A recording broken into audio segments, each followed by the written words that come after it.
On December 5, 1975, in Lancaster County, Pennsylvania, a married couple was returning home from a school basketball game. On the way, a woman named Celeste decided to visit her niece who lived nearby.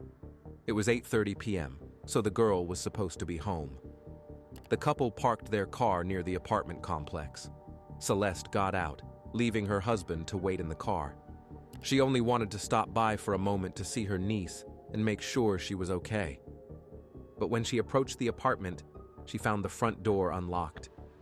Peering inside cautiously, Celeste saw a floor lamp knocked over, then noticed other overturned items. The entire state of the apartment suggested that a fight or some sort of scuffle had taken place. When the woman noticed strange stains on the floor that looked like blood, she overcame her anxiety and fear, which had paralyzed her limbs, and entered the living room. What she saw would haunt Celeste for the rest of her life. On the floor in the center of the room lay her beloved niece, Lindy, with a knife protruding from her throat. Naturally, the woman panicked. She immediately ran out of the house and rushed to her car. The police who arrived at the scene could not understand who could have had a problem with the young 19-year-old girl who had recently gotten married. Who could she have angered to be killed in such a brutal way? Who dared to enter her own home, her safest space, and commit a bloody massacre? Before we go any further, please support my channel. Put a like on the video and write in the comments from which city and state you are watching me. Thank you. Lindy Sue Beichler was born on January 31st, 1956. Her parents divorced when she was very young, and the girl was left in her mother's care. Her father moved to the suburbs and remarried. Later, he and his new wife had a son, Lindy's half-brother. From early childhood, Lindy was a curious, cheerful child. She wanted to try everything and often abandoned one activity to switch to something completely new. She was a member of the Girl Scouts, went hiking, rode boats, and attended various clubs. Lindy was a person who brought positivity to those around her. Her constant smile made others smile back. Lindy loved her family most of all. She enjoyed curling up on the couch under the soft hum of the TV, resting her head on her mother's lap. In those moments, she was the happiest person in the world, because her mother was not just a mom, but also her best friend. When the woman was later asked who might have wanted to harm her daughter, she racked her brain, but couldn't think of a single person who held a grudge against Lindy. Recently, the deceased girl had been working at a flower shop. Her boss and colleagues described Lindy as incredibly hardworking, modest, and somewhat shy. Upon closer acquaintance, Beichler seemed to blossom, cracking jokes and laughing heartily. She had a fantastic sense of humor and used it to the fullest. At the same time, she was a bit insecure, so she tried not to draw too much attention to herself. Despite all her insecurities, Lindy married at a fairly young age to a young man named Philip Beichler, who was 5 years her senior. They met when the girl was visiting her sister, and a neighbor stopped by. That neighbor was Philip Beichler. The young couple instantly liked each other. On October 19th, the year before the attack, Lindy and Philip got married. The officiant at the wedding was Beichler's grandfather. He blessed the marriage, saying that the two were simply made for each other.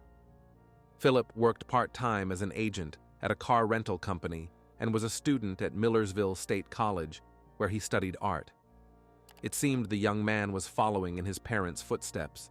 His mother owned a gallery and was also passionate about art.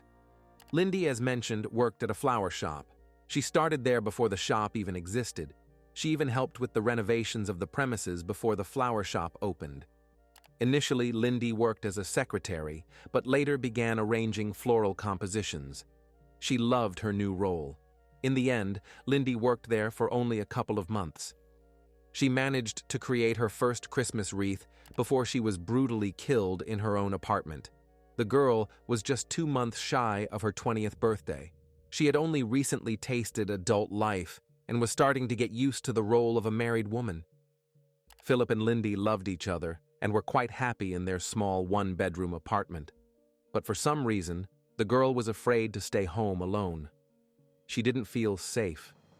From the moment they moved in, Lindy constantly felt like someone was watching her through the sliding glass door.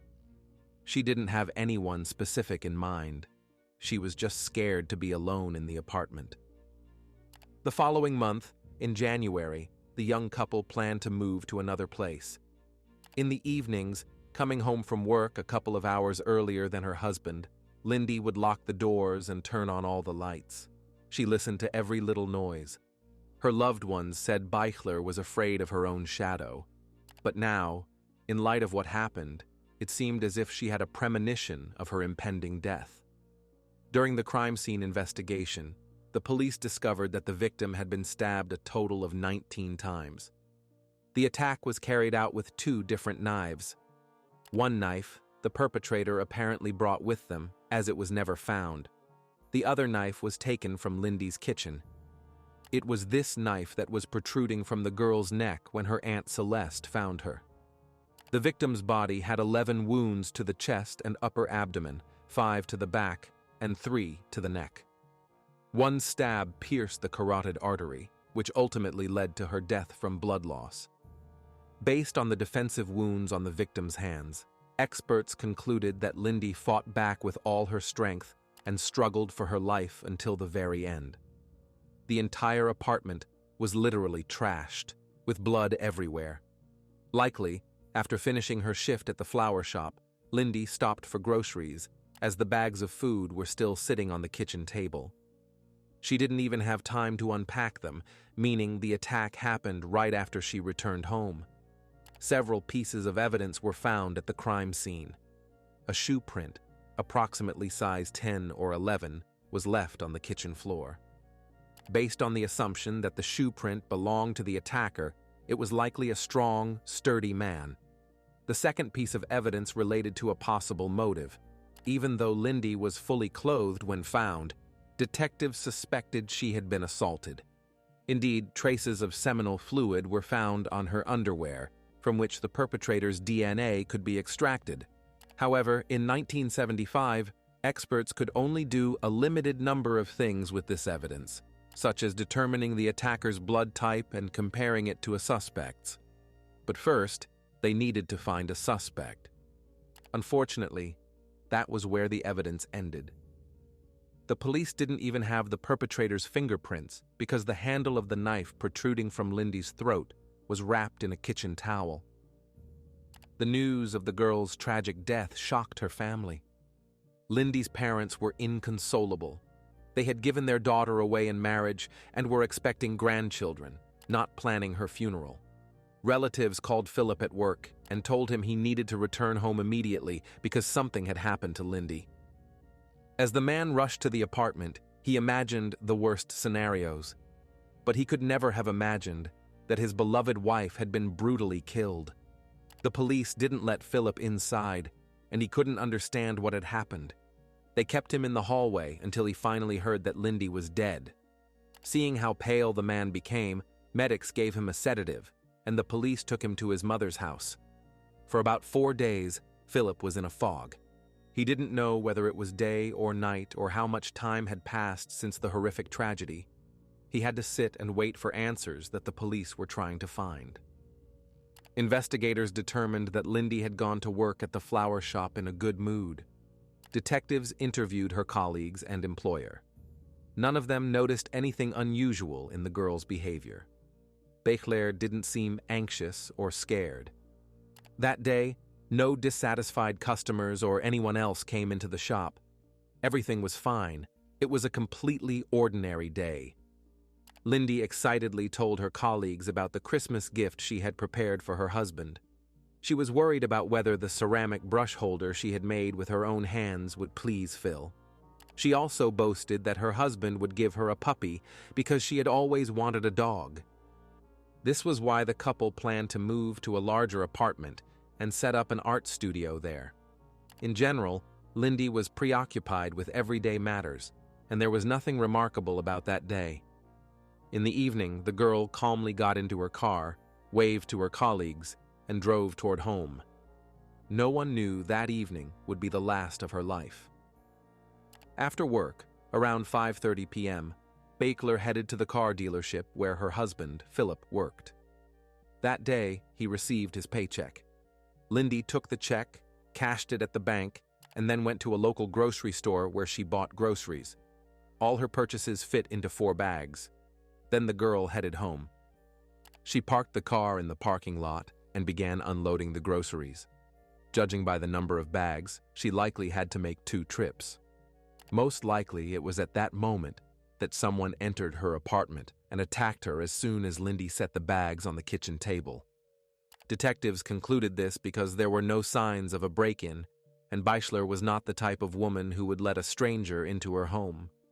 This thought led the police to hypothesize that the girl knew the perpetrator and wasn't afraid to be alone with them. Naturally, the first suspect was the victim's husband. Although all relatives and friends insisted that Philip and Lindy were a happily loving couple, the detectives couldn't take their word for it. Philip loved Lindy deeply. He said that when they started dating, he couldn't believe his luck and was amazed that such a beautiful girl could be interested in him. The man claimed she changed his life for the better, inspired him to enroll in college, and encouraged him to pursue painting. In turn, he cherished and supported her dream of opening her own flower shop. Losing his wife was a devastating shock for Beischler. He could no longer stay in the apartment, where every little thing reminded him of Lindy, and eventually moved out. Despite Philip having a solid alibi, investigators were in no hurry to rule him out as a suspect. From that moment, the young man's life seemed to lose its direction. He wandered the streets aimlessly for hours, dropped out of college, and his confidence plummeted. He and Lindy had dreamed of finishing their studies and having children, making plans for the future. Now, in an instant, everything collapsed, like a sandcastle on the shore washed away by a wave. Everything they thought about, hoped for, and dreamed of vanished in a moment. Philip had to completely rebuild his life in light of the new reality. The second suspect was Lindy's direct supervisor, a man named Bob. His kind words and glowing reviews of the deceased girl backfired. The day before the tragedy, Lindy baked him blueberry muffins for his birthday. The boss spoke so fondly of his employee that the police wondered if Beischler was too appealing to him. Bob was 35, single, and had no alibi. Because of this, the police decided to take a closer look at him. The pressure from the authorities became so intense that Bob eventually hired a lawyer just to protect his right to privacy. He passed a lie detector test and fully cooperated with investigators. Bob had to work hard to convince detectives that he was not involved in Beischler's murder. After finally ruling out Lindy's husband and boss from the list of suspects, the police interviewed hundreds of people, including the girl's friends, family members, and acquaintances. But they found no one who might have wished her harm. Investigators questioned neighbors, but no one saw anything suspicious that day. The atmosphere in the apartment complex was tense. People were buying weapons to protect their lives. It was one thing when something terrible happened in another neighborhood, but it was entirely different when a young woman next door was killed by an unknown assailant. A note from the police was taped to the Beischler's front door, stating that it was a crime scene and entry was prohibited. For the people living nearby, it was a constant reminder of the tragedy and the fact that the killer might still be nearby. The investigation stalled. The only lead from neighbors was about an unknown dark-colored car parked near Lindy's house at the time of her death. The car had its headlights on. Even if the driver wasn't involved in the crime, they could at least have been a witness. However, finding that car proved impossible. The neighbors' statements varied and no one remembered the license plate number. The phone at the police station was ringing off the hook. Some leads seemed promising, but none led to any real answers. So, investigators had to come up with their own theories. One theory the police worked on was that Lindy was being stalked by a stranger. He studied her schedule, her husband's schedule, and simply waited for the perfect time to strike. The perpetrator could have entered the apartment while the girl was retrieving groceries from the car, or perhaps it was a burglar planning to steal valuables from the home. He didn't expect the homeowner to return and, in a panic, attacked her with a knife. However, the burglary theory didn't hold up. Lindy's purse with her jewelry remained in the apartment.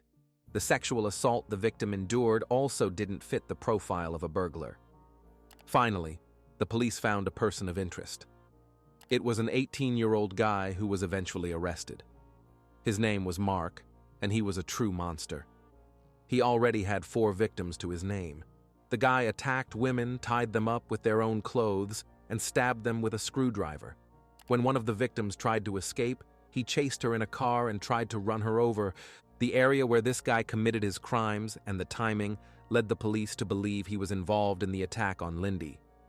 But after checking, it turned out he wasn't involved in the case because he was at work that day. Several of his colleagues confirmed this. He was eventually arrested for other horrific crimes. He tried to escape from prison and was shot.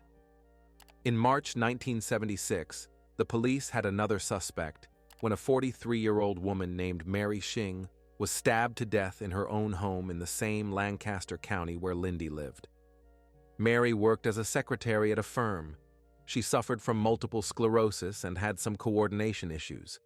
On the day of the attack, colleagues drove her home and helped her get inside. In the evening, relatives stopped by, but no one answered the door. Her loved ones assumed Mary had gone to bed early and returned the next day. That's when the police discovered her lifeless body. Her death resulted from multiple stab wounds. Naturally, detectives linked the 2 attacks. There were many similarities, but there were also differences. Lindy was much younger and had no health issues. She was married while Mary was single. It took investigators just 2 weeks to arrest the person responsible for Shing's death. The culprit was a man named Kenneth Dale. Further investigation revealed that he had no connection to Lindy Beichler's murder. He was convicted only for the attack on Mary Shing. In December 1976, Lindy's entire family went to the cemetery to honor her memory. What the relatives saw made them turn pale. Someone had desecrated the girl's grave. The headstone was riddled with knife marks. Chunks of it lay nearby, and what remained of the gravestone was splattered with red spray paint. Initially, the police took this very seriously, assuming that whoever desecrated the grave might be responsible for Lindy's death. The vandal also used a knife, apparently knowing that Beichler had been stabbed. Only one grave in the entire cemetery was desecrated. The family hadn't publicized Lindy's burial site. This meant the perpetrator deliberately sought out its location and followed family members. Unfortunately, detectives couldn't identify the vandal.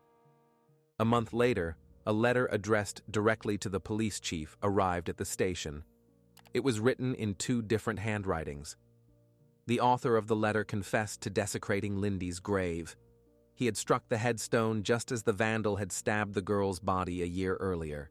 Then the person admitted to being addicted to illegal substances. He was the one who killed Lindy while high.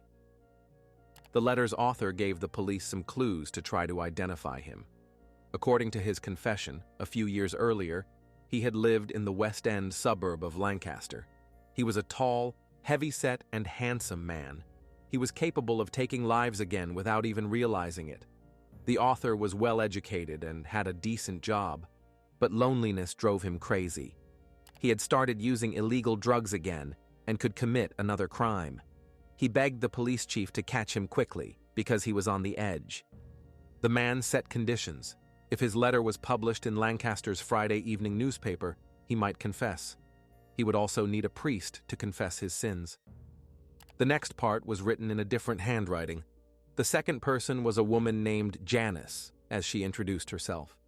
She was the girlfriend of the man who took Lindy's life and urgently requested that her boyfriend's request about the newspaper publication be fulfilled. She added that further killings were not her boyfriend's intention. He was simply mentally ill. At that moment, her boyfriend was asleep, so Janice finished the letter for him and sent it to the recipient. At the end, the woman added that her boyfriend often visited the Manor shopping center in the evenings or walked around it. That's where the police tracked down the girl who called herself Janice. But she was very surprised that someone was using her name. She did live in Lancaster, but had no knowledge of any letter. Most likely, the letter was nothing more than a hoax. There are always individuals capable of amusing themselves with others' grief. That's how an entire year passed without answers. Lindy's family was left in ignorance and constant torment, not knowing what happened to the girl.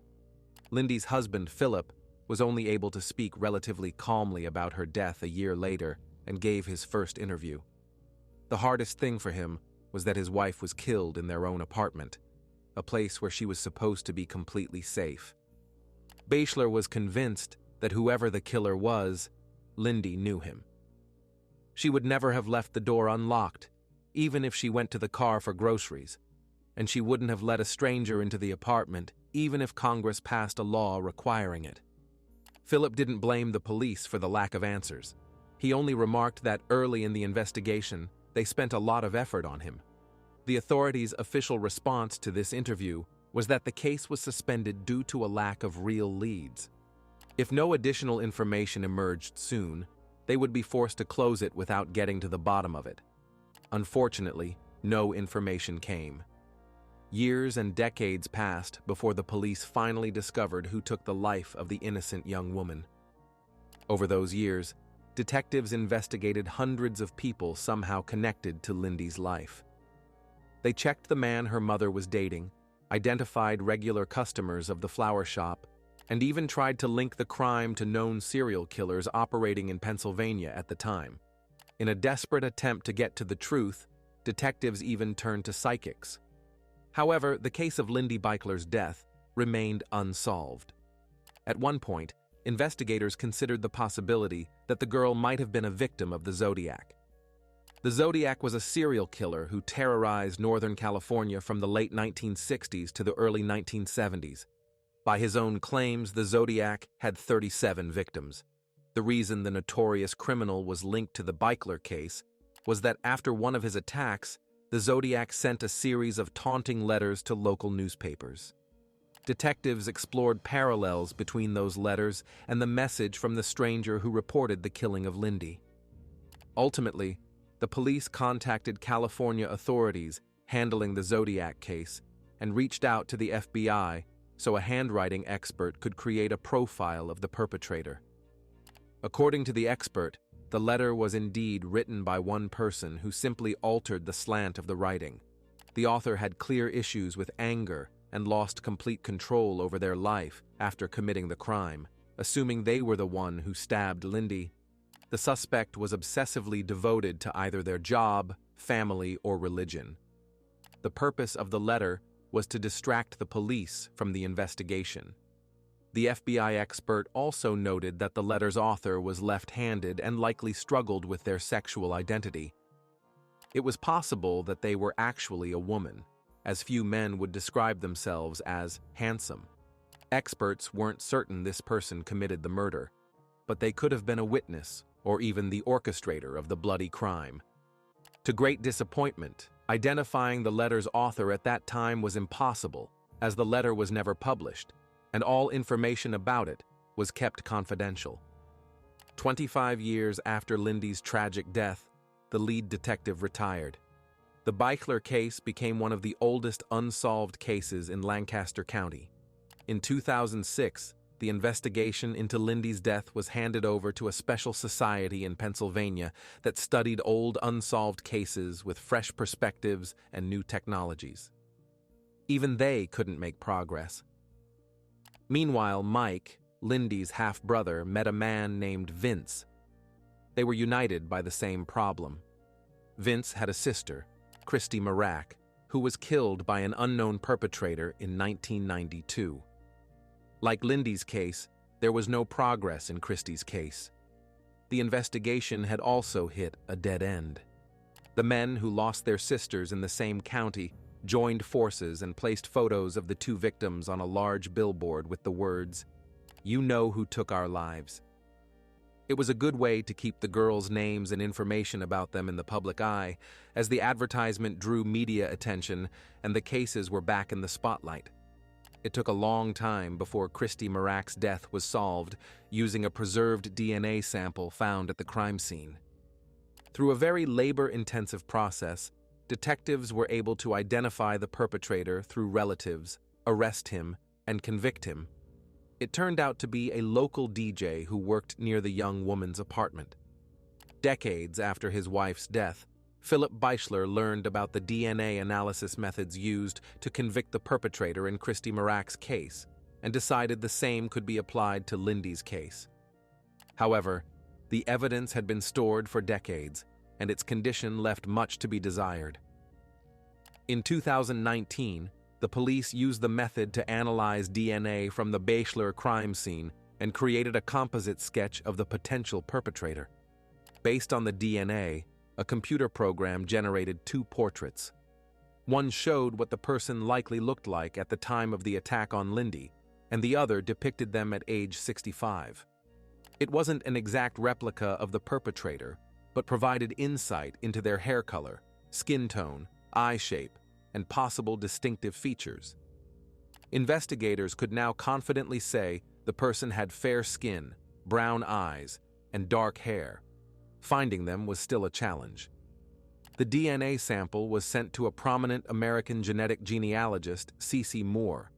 She determined that the person whose DNA was left on the victim's underwear in 1975 had origins tied to a small town in Italy. Then, through an enormous amount of work, Moore identified the number of people with Italian genetic connections living in Lancaster County at the time Lindy was killed. In fact, C.C. Moore had to study the migration patterns of people from a small town in southern Italy to Lancaster County, Pennsylvania. She ruled out over 2,000 people with similar genetic information and, using public records, narrowed the suspect pool to a single person, finally giving the police the name of the likely perpetrator who took Lindy's life. It was a man named David Sinopoli. Checking this name against existing databases, investigators found nothing. This man had never previously come to the police's attention, and his name wasn't on any suspect lists. But when detectives reviewed the case files, they discovered that David Sinopoli lived in the same apartment complex as the Beichlers. To confirm his involvement in Lindy's death, they needed David's DNA. On February 11, 2022, the 68-year-old man, his wife, and another couple were at Philadelphia International Airport, waiting for their flight. To pass the time, they got coffee and enjoyed the drinks while chatting about the upcoming trip. All the while, police were watching them from a distance. The methods the detectives used to catch the perpetrator were reminiscent of a scene from a crime drama. When the man finished his coffee and threw the empty cup in the trash, an officer discreetly approached the bin, retrieved the used disposable cup, and carefully placed it in a plastic bag. The cup was sent to a lab to extract a DNA sample. Experts were able to match the DNA from the coffee cup to the seminal fluid found on Lindy's underwear. This confirmed that Sinopoli was at the crime scene. Additionally, 2 drops of blood found on her stockings also matched Sinopoli's DNA. There was a large amount of blood at the crime scene. Investigators assumed it belonged to the victim, but they considered the possibility that the perpetrator might have cut himself and left traces behind. In July 2022, around 7 a.m., the police knocked on David Sinopoli's door, located a few miles from where Lindy was killed years earlier.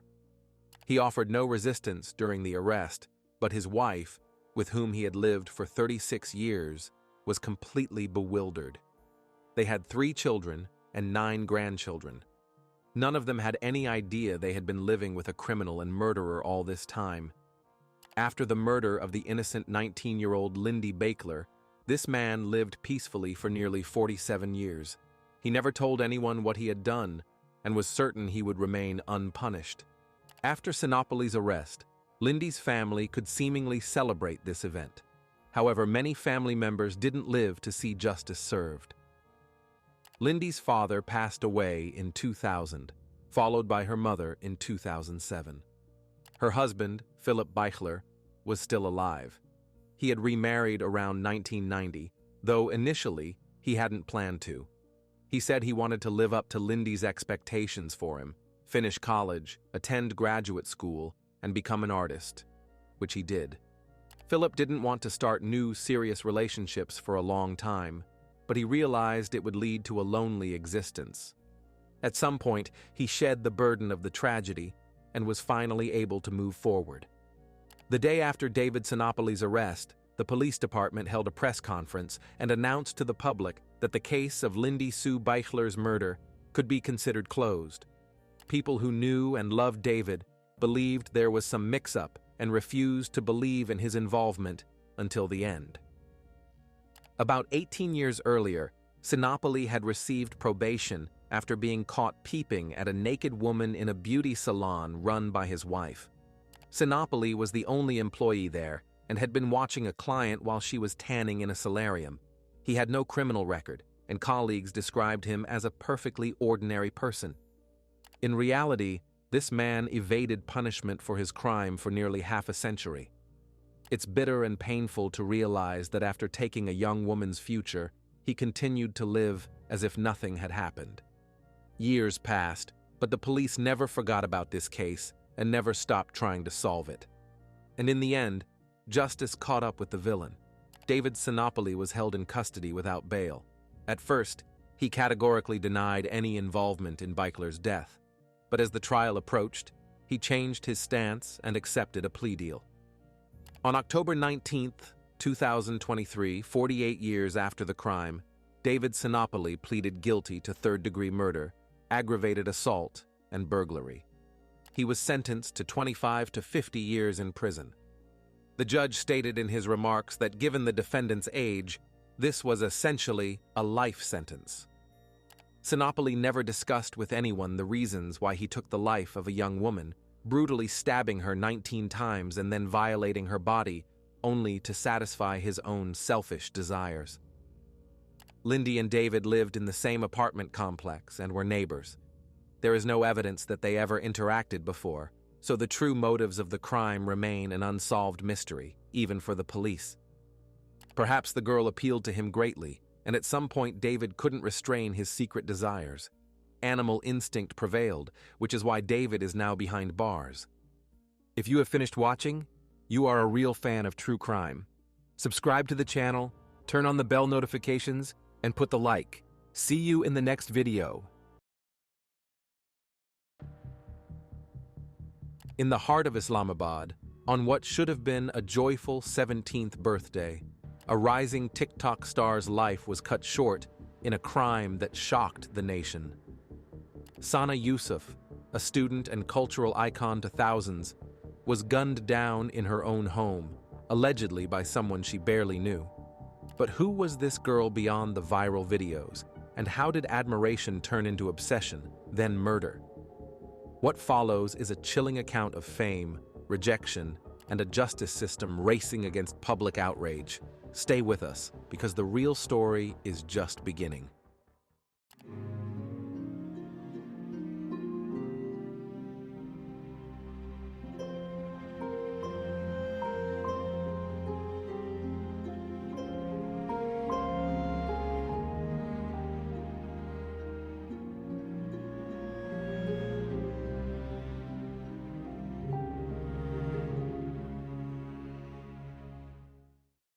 Sana Yusuf was born on the 2nd of June 2007 in Upper Chitral, a mountainous district in northern Pakistan's Khyber Pakhtunkhwa province.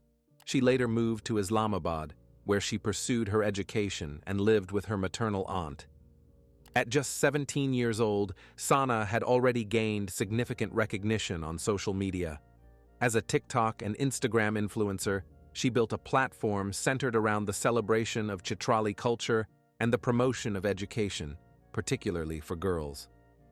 By June 2025, Sana had amassed a substantial following, over 740,000 followers on TikTok and more than 500,000 on Instagram. Her content typically included traditional music, fashion from her native region, and videos encouraging young women to pursue education and maintain cultural pride. Fluent in both Urdu and Khowar, Sana used her multilingualism to reach diverse audiences, often addressing social issues through her videos in a subtle but impactful manner.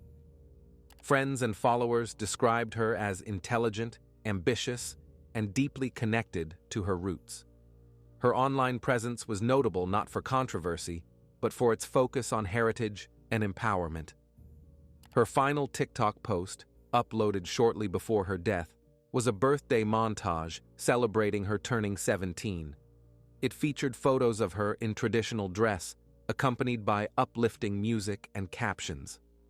One of her last written messages read, "I'm proud of where I come from and who I am." Despite her rising fame, Sana remained enrolled in a medical sciences program in Islamabad, balancing her academic life with her digital advocacy. She frequently posted about exams, classes, and aspirations to become a healthcare professional. Her public persona remained rooted in modesty and activism, and she rarely discussed her private life in depth online. Sana's life trajectory reflected a generational shift. She was part of a wave of young Pakistanis using digital platforms to challenge stereotypes and amplify underrepresented voices. Her popularity was not only a reflection of her charisma, but also of the growing demand for content that resonated with cultural identity and gender equality in Pakistan's youth. Yet beneath the surface of her public success, unseen threats loomed. Unknown to many of her fans, Sana had been dealing with harassment from individuals who mistook her public presence for personal availability. One of them, a fellow TikTok user from Faisalabad, had taken a disturbing interest in her, a detail that would only come to full light after her death. On the day of her 17th birthday, Sana's story would take a tragic turn, shaking her followers and the nation. Shortly before her death, Sana posted a birthday tribute video on TikTok. Set to an upbeat track, the montage included selfies, school pictures, and scenic shots of Chitral. It was captioned simply, "17 today. Alhamdulillah for the journey." The tone was celebratory, proud, and forward-looking. Her final Instagram story, uploaded the same day, showed her holding a cake, smiling with her aunt in their living room. Unknown to her followers, Sana had grown increasingly anxious about an individual who had recently attempted to contact her repeatedly. While she did not name him publicly, she had shared with a close friend her discomfort over a fellow TikToker who had begun to act possessively. It would later emerge that this user, Umar Hayat from Faisalabad, had fixated on Sana through her online content and made repeated attempts to initiate contact. Despite her precautions, her rising fame could not shield her from the dangers that sometimes accompany public life, particularly for young women in patriarchal societies. Her commitment to empowerment and visibility, though celebrated by many, had also drawn the attention of a man who misread her presence as an invitation. By the end of her life, Sana Yusuf had become more than a social media figure. She was a symbol of youth-led cultural revival, educational activism, and modern Pakistani womanhood. But her digital prominence, meant to uplift and inspire, had tragically intersected with obsession and control. The day began in celebration. It was Sana Yusuf's 17th birthday, a milestone she acknowledged publicly with a TikTok post showing childhood photos, traditional music, and joyful captions. She spent the day at home in Islamabad with her maternal aunt, who had raised her since her relocation from Chitral. The modest home in Sector G13-1 was where Sana balanced her studies, online activities, and family life. Around 5 p.m., the routine calm of their household was shattered. A man named Umar Hayat arrived at the property. Hayat, a 22-year-old from Faisalabad, had previously interacted with Sana online. A fellow TikTok user, he had built a minor presence of his own, but had become increasingly fixated on Sana. Police investigations would later reveal that he had made multiple unwelcome attempts to initiate personal contact, all of which Sana had rebuffed. On that afternoon, Hayat traveled nearly 300 kilometers to Islamabad. Surveillance footage later confirmed his movements. According to reports, he approached the front door and requested to speak with Sana. Her aunt answered and initially refused him entry. After a brief verbal exchange, he pushed past her and entered the home forcibly. Confronted by both women inside the residence, Hayat pulled out a firearm and shot Sana twice in the chest at close range. She collapsed immediately. The aunt, in shock, tried to intervene but was unable to stop him. Hayat then fled the scene. Neighbors, alerted by the sounds of gunfire and screams, contacted emergency services. Police and rescue units arrived promptly. Sana was declared dead at the scene. Her body was later moved to the Pakistan Institute of Medical Sciences, PIMS, for a post-mortem examination. The report confirmed that she had died instantly due to multiple gunshot wounds to the upper body. Initial statements by law enforcement identified the shooting as targeted and personal. There was no evidence of robbery or forced theft. Sana's belongings, including her phone, laptop, and cash, remained untouched. The motive appeared rooted in rejection and obsession. Investigators noted that Hayat had brought the weapon with clear intent and had traveled specifically to confront Sana on her birthday. Later that evening, police reviewed footage from nearby CCTV cameras and began tracing Hayat's escape route. Digital forensics teams worked quickly to analyze his recent phone activity, identifying him as the primary suspect within hours of the attack. Warrants were issued for his arrest across districts, and checkpoints were established on major roads leading out of Islamabad. As night fell on the capital, news of the murder began circulating on social media.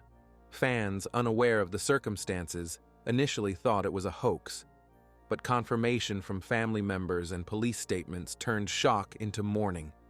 Tributes began pouring in across platforms, with the hashtag #SanaYusuf trending nationwide. Her final birthday video was shared thousands of times as followers struggled to grasp the sudden loss. Meanwhile, Sana's family remained in a state of shock. Her aunt provided a statement to police, confirming that Hayat had visited previously in an attempt to meet Sana but had been turned away. She described his demeanor as agitated and persistent. Her account formed the basis of the First Information Report, FIR, which led to Hayat being officially listed as the suspect in a case of premeditated murder. Over the next 12 hours, law enforcement expanded the search to Faisalabad and its outskirts. The incident had become a national story by morning, raising not only concerns about digital safety, but also the real-world dangers of online harassment escalating to violence. Within hours of Sana Yusuf's death, on the 2nd of June 2025, the Islamabad police launched an intensive investigation to apprehend her killer. Their primary suspect, Umar Hayat, had already fled the scene.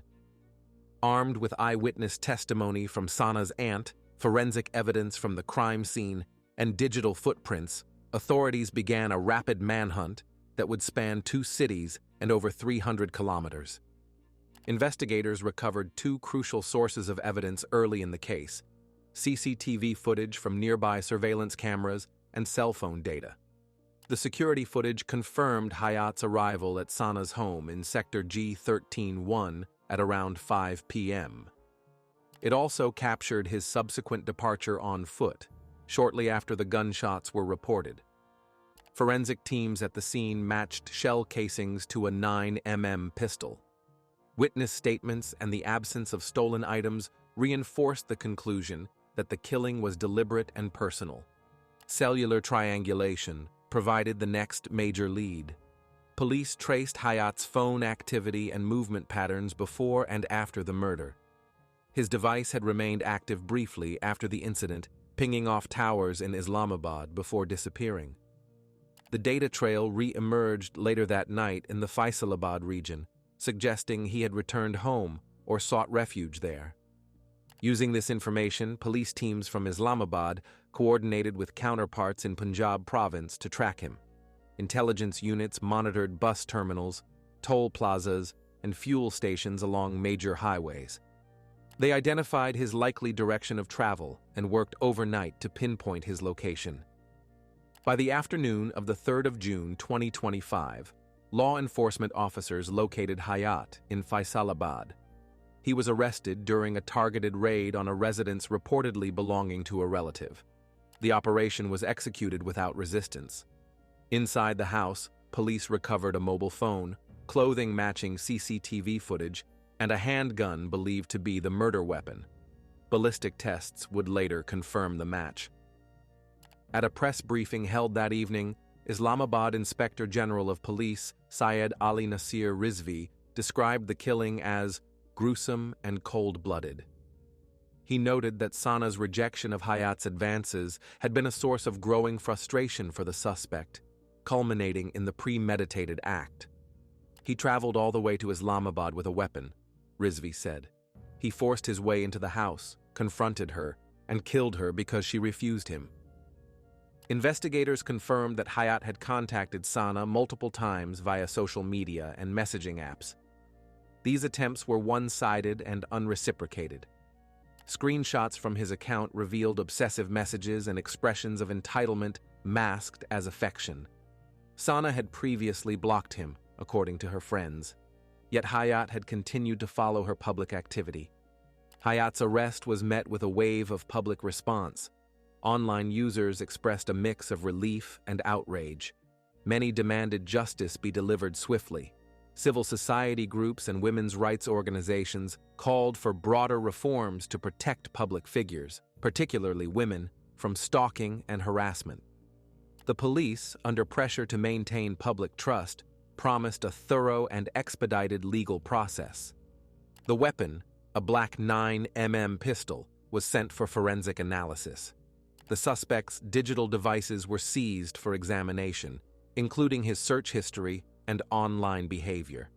Preliminary analysis indicated that he had researched Sana's location and birthday in the days leading up to the attack. His movements suggested pre-planning rather than impulsive violence. Sana's funeral was held quietly in Islamabad. Her family, including her aunt, declined media interviews, but thanked supporters for their messages.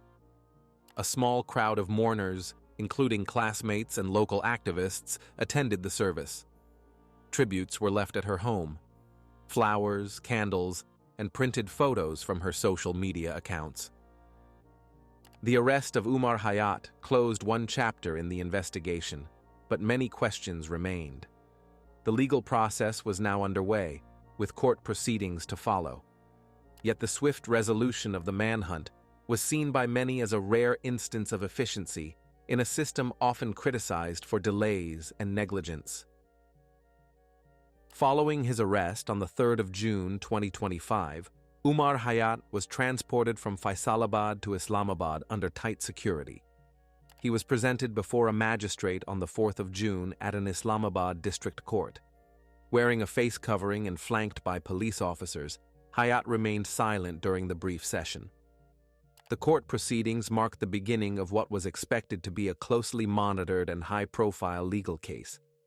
During this initial hearing, the investigating officer requested a judicial remand to allow for the completion of preliminary investigative steps, including the forensic examination of the weapon and a formal identification parade. The magistrate, Ahmed Shehzad, granted a 14-day judicial remand and ordered that Hayat be sent to Adiala jail in Rawalpindi. The judge also directed the police to present the suspect again on the 18th of June, by which time the prosecution was expected to file initial charges. The court emphasized procedural transparency, mandating that the identification parade be conducted before any further statements were recorded. However, the initial proceedings faced a delay due to the absence of the district prosecutor.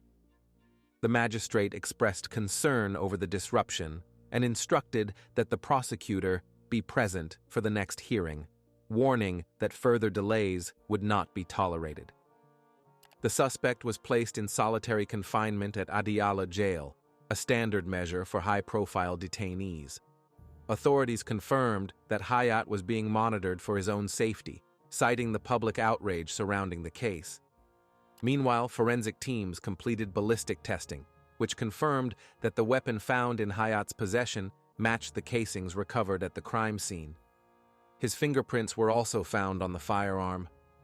Legal experts noted that the case could proceed under Section 302 of the Pakistan Penal Code, which pertains to premeditated murder. If convicted, Hayat could face the death penalty or life imprisonment. The Islamabad police continued to compile digital evidence, including screenshots of past messages, search history, and metadata linking Hayat to the planning stages of the attack. The upcoming proceedings held significant implications, not only for the outcome of this particular case, but also for the broader conversation around women's safety and legal accountability in Pakistan. Observers noted that public trust in the judiciary would hinge on how efficiently and transparently the case was handled. By the second week of June, the prosecution had compiled over a dozen pieces of documentary and digital evidence.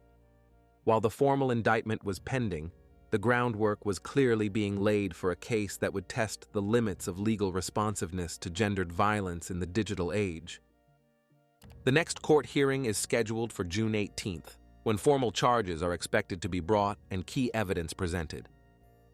To stay up to date and find out the outcome of the trial, subscribe to the channel, and I will announce the result as soon as it is known. Also, share your opinion on this terrible case in the comments and like the video. See you soon. The victims included his father and uncle and 6 others in his extended family. They wound up convicting him of 8 counts of murder, 1 count of aggravated assault, and 2 drug charges. You seen the pictures, man. You know God could have done that. Ask the law, because they should know. Oh, my God, dude. Brutally beating his father and 7 other family members and friends to death inside their mobile home 4 years ago. A 3-year-old boy survived the attack.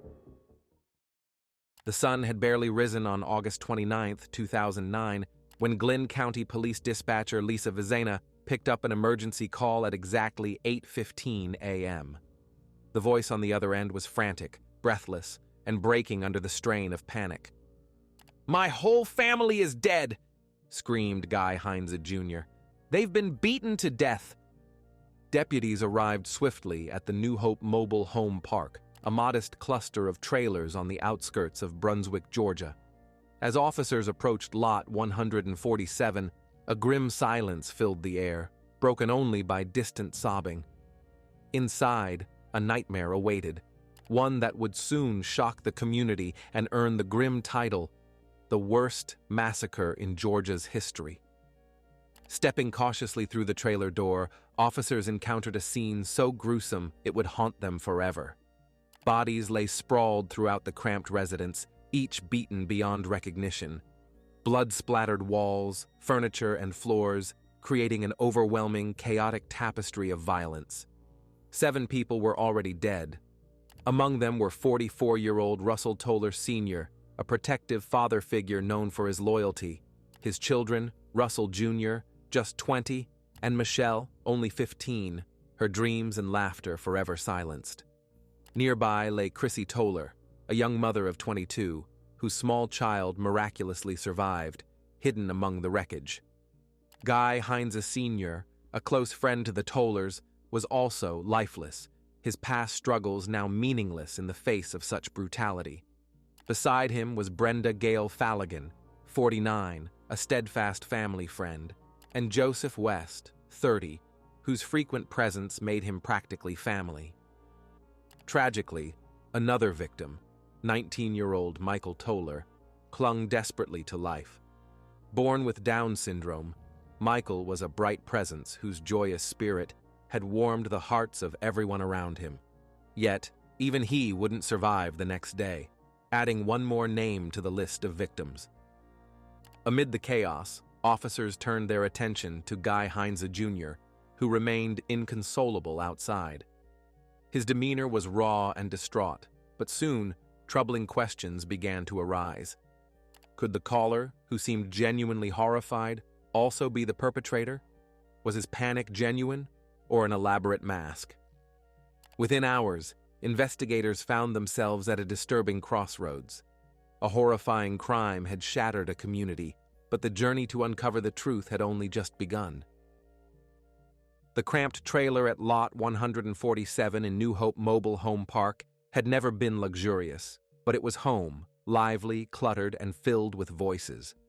Now, in the grim silence, police faced the overwhelming aftermath of unprecedented violence. Every inch revealed horror, each detail painting a chilling portrait of what had unfolded overnight. Investigators carefully documented the scene, struggling to absorb the sheer brutality inflicted upon the victims. The trailer, a simple, modest space meant for a small family, had housed as many as 13 people at times, bound not just by blood, but by necessity and friendship. The close quarters left little room for escape when violence erupted. Russell Toller Sr. was found in his bedroom, his body brutally battered, surrounded by the signs of a struggle. He had fought back, fiercely protective until the very end. Nearby, his son Russell Jr. lay motionless, his young life abruptly ended. The brutality inflicted upon them suggested intense anger, a deeply personal assault that investigators immediately took note of. In another room, the lifeless body of Brenda Gale Falligan was discovered. Her gentle and nurturing nature had made her a comforting presence for everyone. Close by, Joseph West's remains painted a picture of sudden, ruthless violence, his friendship with the family tragically extinguished in moments. But perhaps most haunting was the fate of the young victims. Michelle Toller, vibrant and bright, had suffered injuries so severe that identification was heartbreaking. Chrissy, whose small daughter miraculously survived by hiding amidst the chaos, lay nearby, her final moments unthinkably traumatic. Michael, their beloved brother with Down syndrome, clung precariously to life in a hospital bed, a stark reminder of innocence brutally attacked. Scattered throughout the trailer, evidence of normal life persisted: children's toys, family photographs, leftover meals. The familiarity and ordinariness of these details only deepened the investigators' horror. What had transformed this humble home into the scene of Georgia's deadliest family massacre? As forensic teams began processing evidence, it became clear that each victim had been bludgeoned by a blunt instrument, a relentless and merciless attack. Yet strangely, no murder weapon was immediately found. The absence of forced entry suggested the killer was likely someone trusted or familiar, someone who knew the family's routine intimately. Outside, investigators watched as neighbors gathered, their faces etched with disbelief. The Heinous and Toller families had been well liked, ordinary people living ordinary lives. The violence was inexplicable, the motive hidden deep beneath the wreckage of shattered relationships and stolen lives. As they continued meticulously combing through the scene, detectives grappled with a painful question. Who, capable of such brutality, could have been welcomed into this home? From the very first moments following the discovery of the massacre, suspicion hung heavily over 22-year-old Guy Heinous Jr. It wasn't simply that he was the one who discovered the carnage, or even his frantic, emotional call to 911. It was his proximity to the victims, his knowledge of their routines, and subtle inconsistencies in his statements that raised investigators' eyebrows. Guy had spent the previous day with friends, drifting between casual hangouts and errands, seemingly without a clear schedule.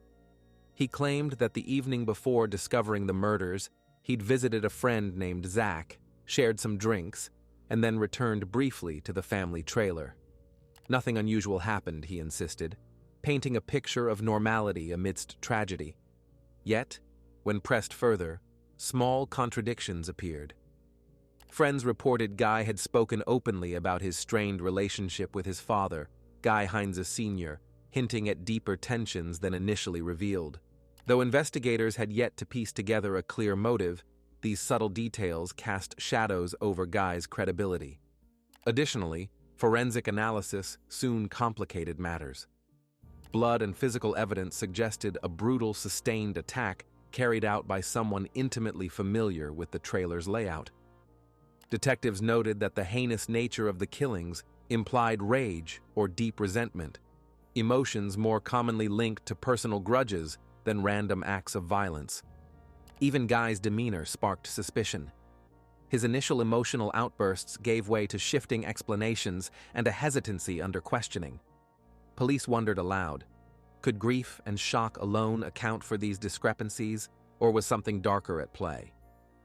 As scrutiny intensified, troubling details emerged from Guy's past. He had prior run-ins with the law, including theft and drug charges.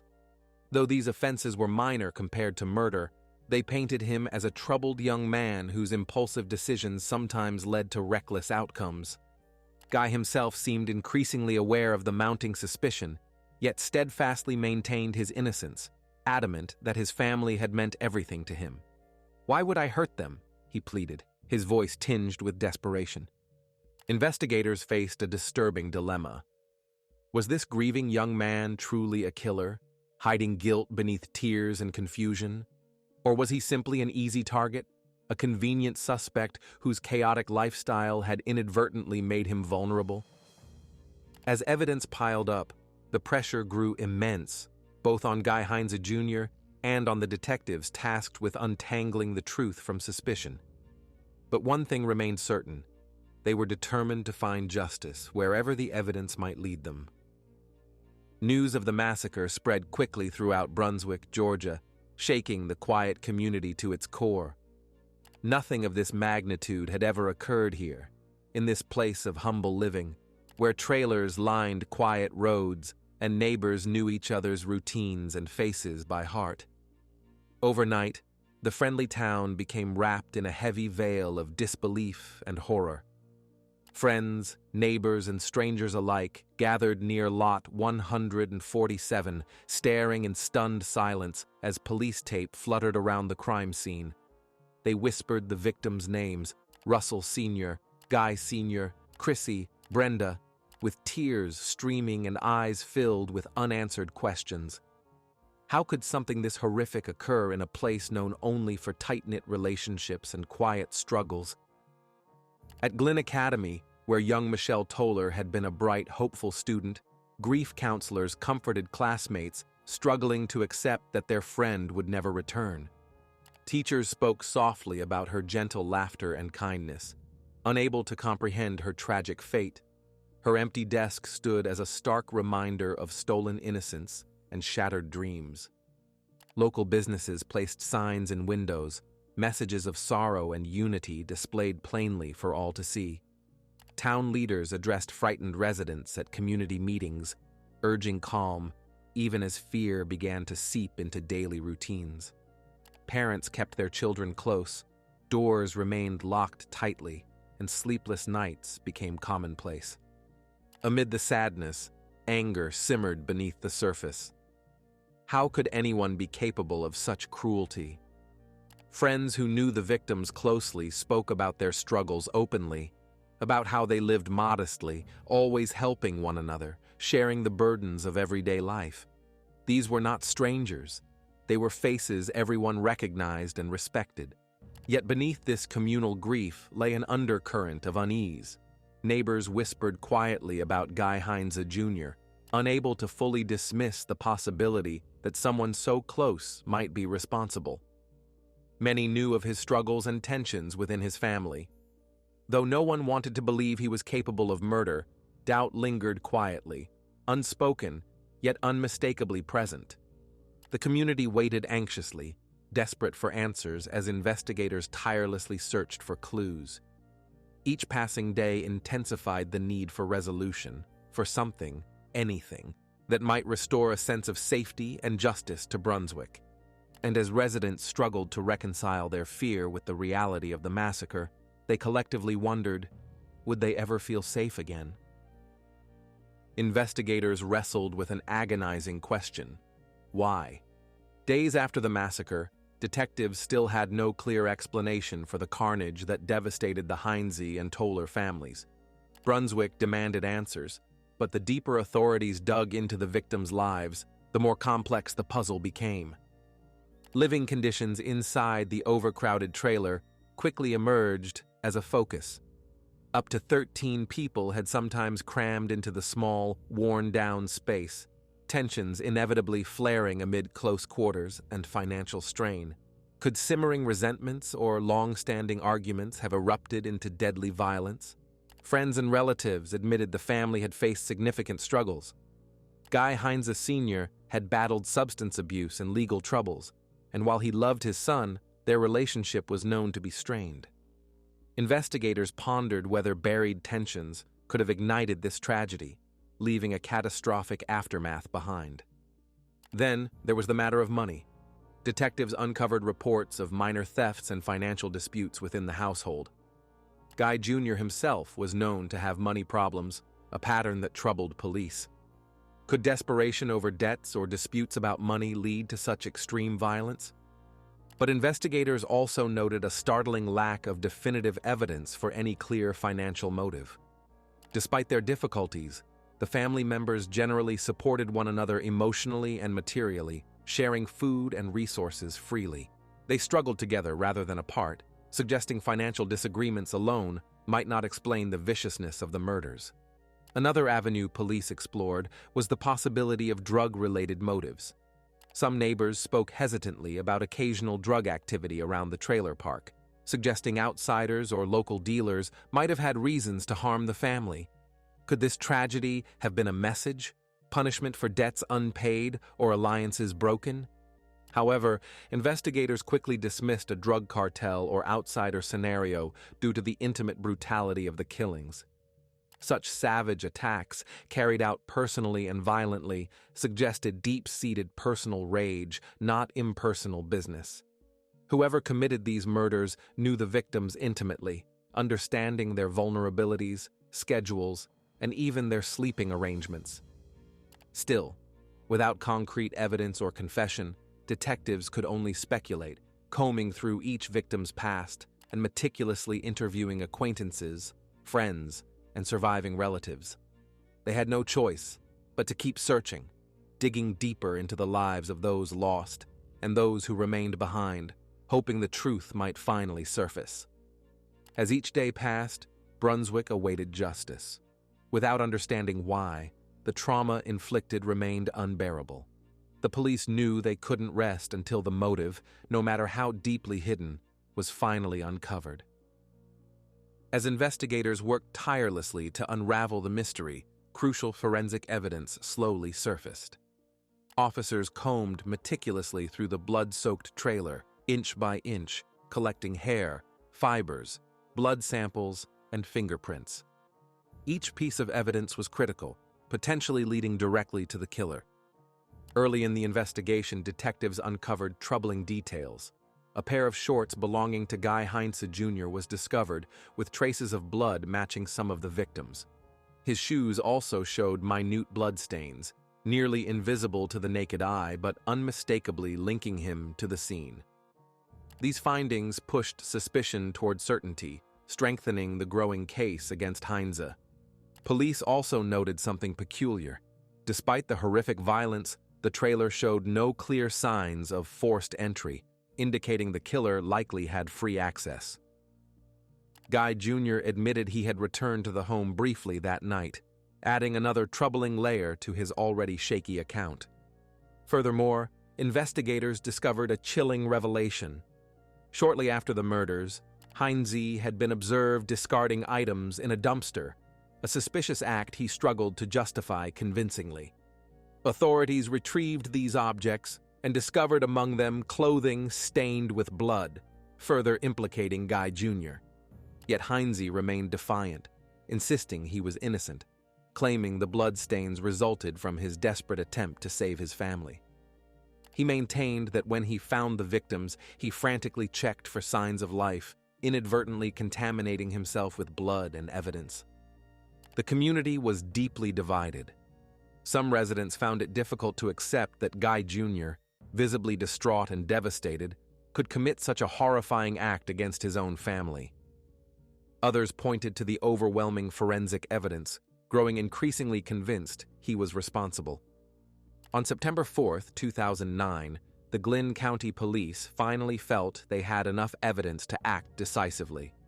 Detectives arrested Guy Heinous Jr., charging him with 8 counts of murder. News of his arrest sent shockwaves through Brunswick, stirring a mix of relief and sorrow. Those who had doubted him now faced a painful truth. Someone they once trusted might be guilty of the unthinkable. At his arraignments and initial hearings, Guy remained subdued yet steadfast in his innocence, refusing to yield under intense scrutiny. His defense team argued passionately that the evidence was circumstantial, pointing to the possibility of unidentified attackers and criticizing investigators for focusing prematurely on heinous without thoroughly exploring alternatives.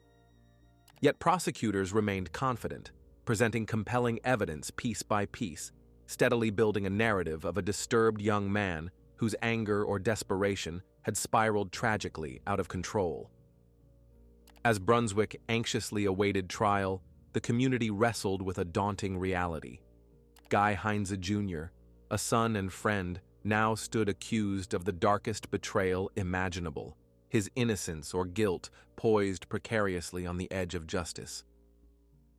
On October 15, 2013, nearly 4 years after the horrific killings, the trial of Guy Heinze Jr. finally began. Inside the Glynn County Courthouse, the courtroom was filled with a tense and somber atmosphere.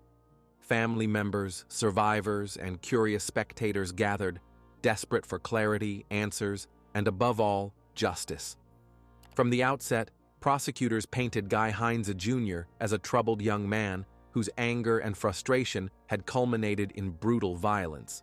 They presented meticulous forensic evidence, blood-stained clothing, incriminating items discarded hastily, and a timeline placing Heinze at the crime scene during the critical hours. The prosecution insisted only someone intimately familiar with the victim's routines could have executed such an attack. Heinze sat quietly through testimony, his demeanor carefully guarded. Witness after witness took the stand, neighbors recalling suspicious behavior, friends recounting tensions within the Heinze-Toller household. The prosecution sought to illustrate how resentment and economic stress could boil over into explosive violence, highlighting the strain between Heinze and his father, as well as disputes within the extended family.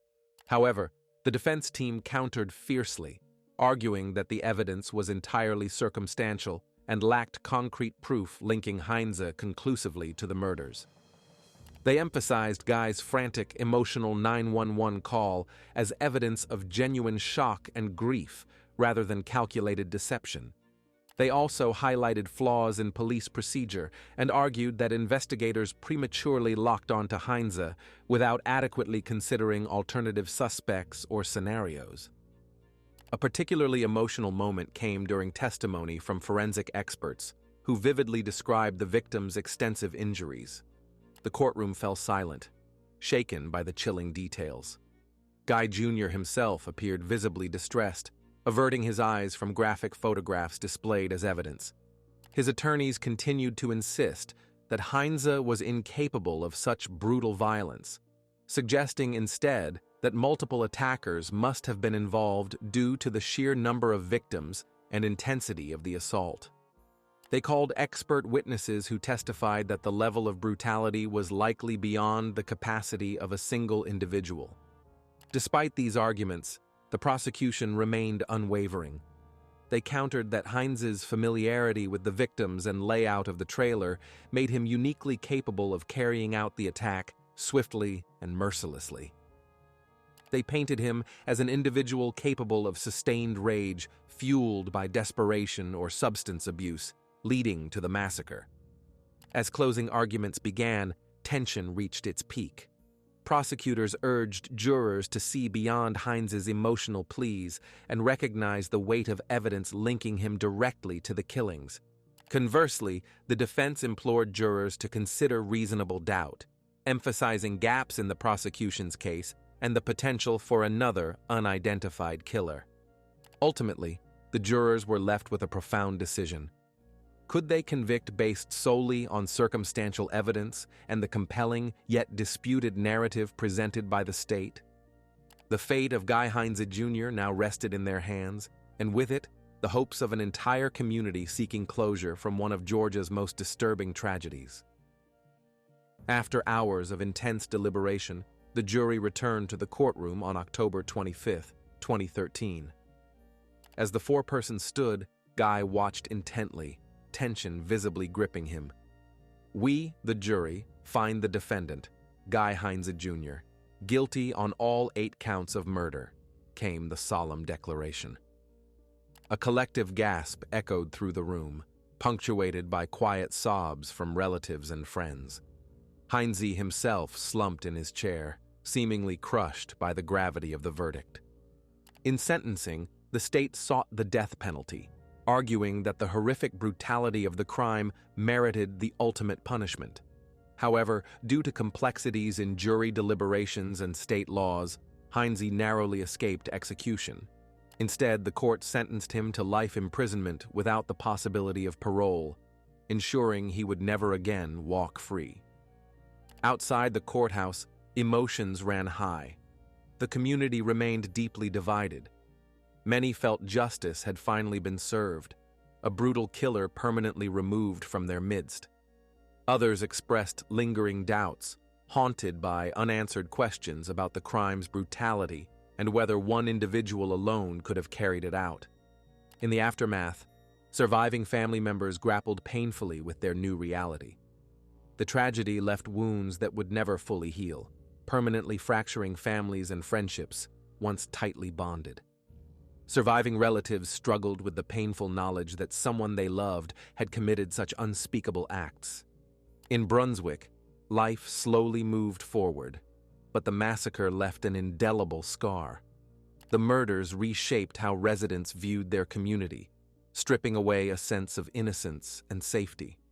Lot 147 in New Hope, Mobile Home Park, stood empty, a haunting reminder of lives tragically lost, a place many avoided altogether. Over the years, Heinze repeatedly insisted on his innocence, maintaining that justice had failed him. His defense team continued filing appeals, hoping one day new evidence might emerge to prove their claims.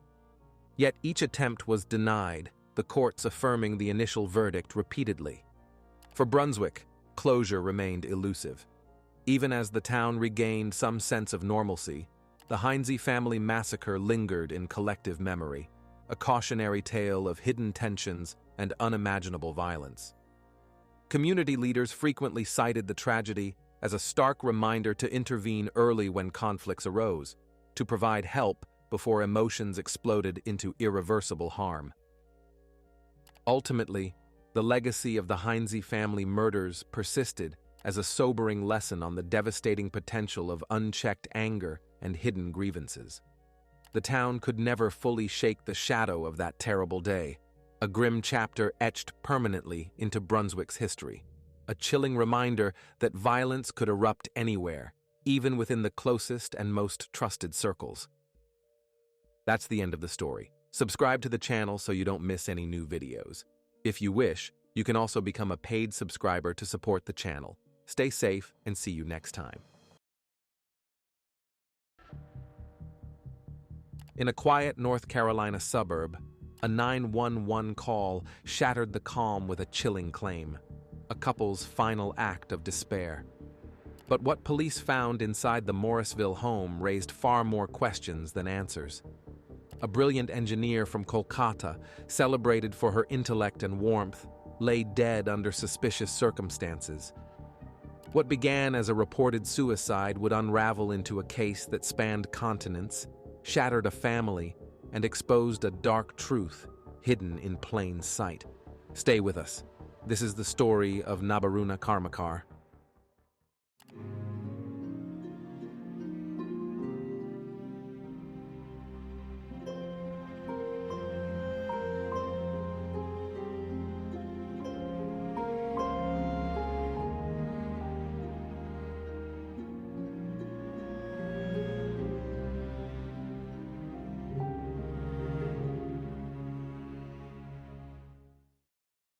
Nabaruna Karmakar was born and raised in Behala, a culturally vibrant neighborhood in southwest Kolkata. From an early age, she stood out for her academic excellence and quiet determination. Her father, Tapan Karmakar, was a general manager at the Steel Authority of India Limited, and her mother, Sipra, managed the household.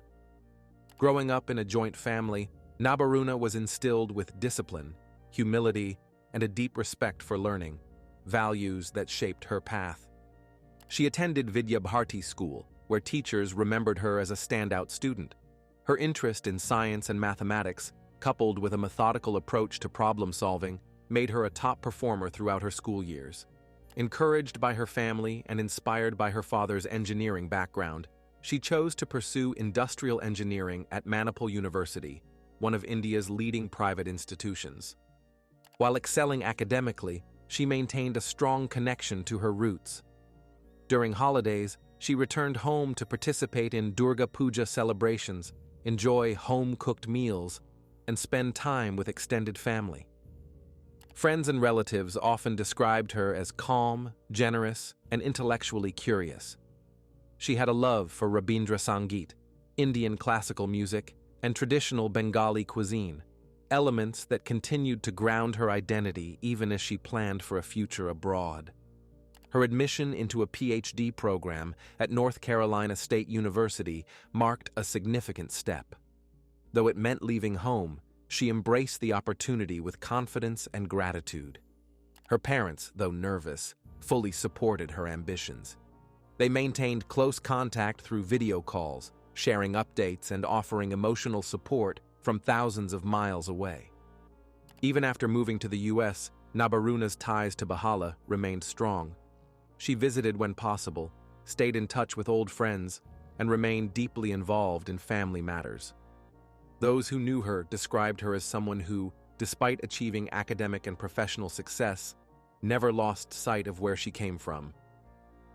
After completing her degree at Manipal University, Nabaruna Karmakar moved to the United States to pursue her doctoral studies at North Carolina State University in Raleigh.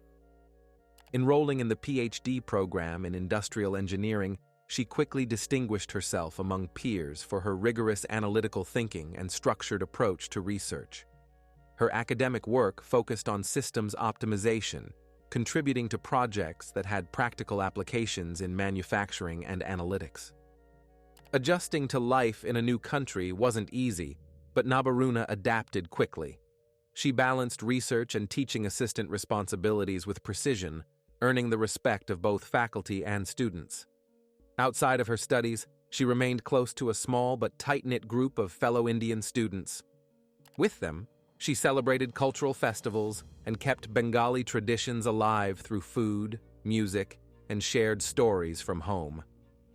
Upon completing her PhD, she secured a position at SAS Institute in Cary, North Carolina.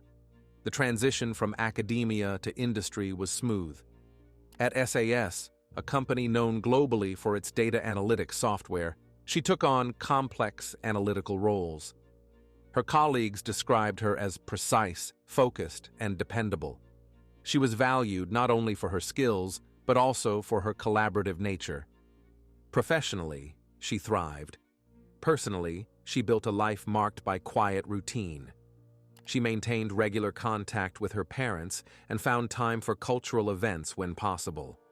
Though not outgoing, she was respected and appreciated by those who worked closely with her. In December 2019, Nabaruna Karmakar returned to Kolkata for a significant event, her marriage to Michael Aaron Matthews, an American citizen. The ceremony was conducted according to traditional Hindu customs, attended by family and close friends. Photos from the occasion show Nabaruna in a red sari, smiling beside her parents and her new husband. Her family viewed the union with optimism, hoping it would mark the beginning of a fulfilling personal chapter alongside her professional accomplishments. After the wedding, the couple settled in Morrisville, North Carolina, a quiet suburb near Raleigh. They moved into a house on Seagrave Place, surrounded by similar residential homes. The area was known for its safety and proximity to tech employers, including SAS, where Nabaruna worked. Their household also included a pet dog, Ralphie, to whom Nabaruna was deeply attached. Neighbors recalled that the couple kept a low profile. They weren't known to socialize extensively, though Nabaruna occasionally exchanged pleasantries during walks or errands. She continued working full-time, commuting to Cary, and maintaining regular contact with her family in Kolkata. Updates about home life, photos of meals, short videos of Ralphie, or brief calls about everyday topics, remained a constant in her relationship with her parents. Friends noted that while Nabaruna remained committed to her job and cultural identity, she appeared more withdrawn socially after her marriage. Her attendance at community events became infrequent. Some noticed she often came alone and left early. These changes were subtle, but noted by those who had known her earlier. No dramatic complaints or outbursts were recorded, but signs of emotional distance began to emerge. The couple suffered a shared loss when their dog Ralphie passed away. According to people close to her, the loss affected Nabaruna deeply. She had been emotionally close to the pet, and its passing marked a noticeable shift in her demeanor.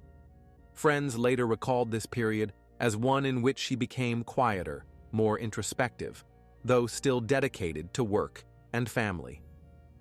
Despite any strain, outward appearances of stability continued. There were no public incidents or official reports indicating trouble at home. The perception of a peaceful domestic life remained intact, even as private signs of growing emotional tension slowly emerged. For her parents and colleagues, nothing suggested imminent danger, only a quiet woman, managing her life with characteristic diligence. On the morning of April 14, 2023, a 911 call was made from the home on Seagrave Place in Morrisville. Michael Matthews reported what he described as a double suicide. When officers from the Morrisville Police Department arrived, they found a deeply troubling scene. Nabaruna Karmakar was lying unresponsive on the floor of a small office room. She had 2 gunshot wounds, one to the back of the head and one to her left temple. Her arm was draped over an urn believed to contain the ashes of her recently deceased dog. Next to her body was a typed note suggesting suicidal intent. The room carried a strong smell of gasoline, and a fuel can was found nearby. Bullet casings, the weapon, and household items appeared to be arranged in a manner suggesting a mutual suicide. But investigators were immediately struck by inconsistencies. The angles of the wounds, the lack of gunshot residue on Nabaruna's hands, and the careful placement of props all raised doubts about the initial explanation. Within hours, law enforcement treated the case as a homicide. Surveillance footage recovered from a local Bass Pro Shops revealed that Michael Matthews had purchased a handgun, ammunition, a fuel container, and zip ties just a day earlier, on April 13th. He made the purchase alone. The firearm was matched to the bullets found at the scene, confirming it as the murder weapon. No gun license was registered in Nabaruna's name. The suicide note was also suspicious. Forensic linguists analyzed its content and formatting. The vocabulary and structure did not match Nabaruna's known communication patterns. It was unsigned and typed, unlike her usual handwritten notes. Digital analysis showed no trace of her creating the file on any of her devices. An autopsy conducted by the medical examiner established the cause of death as homicide.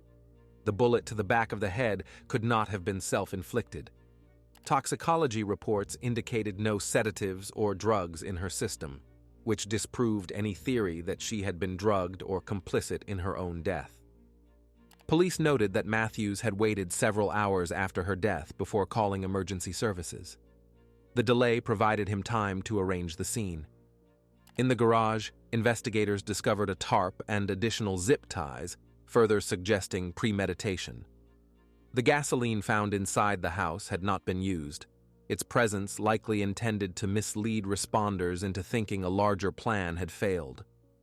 Matthews was arrested shortly after the autopsy results were finalized. He was charged with first-degree murder. News of the crime shocked both the local community and those in India who knew Nabaruna. For her family in Kolkata, the official version of events came as a painful contrast to the initial information they had received. There had been no suicide. Their daughter had been murdered.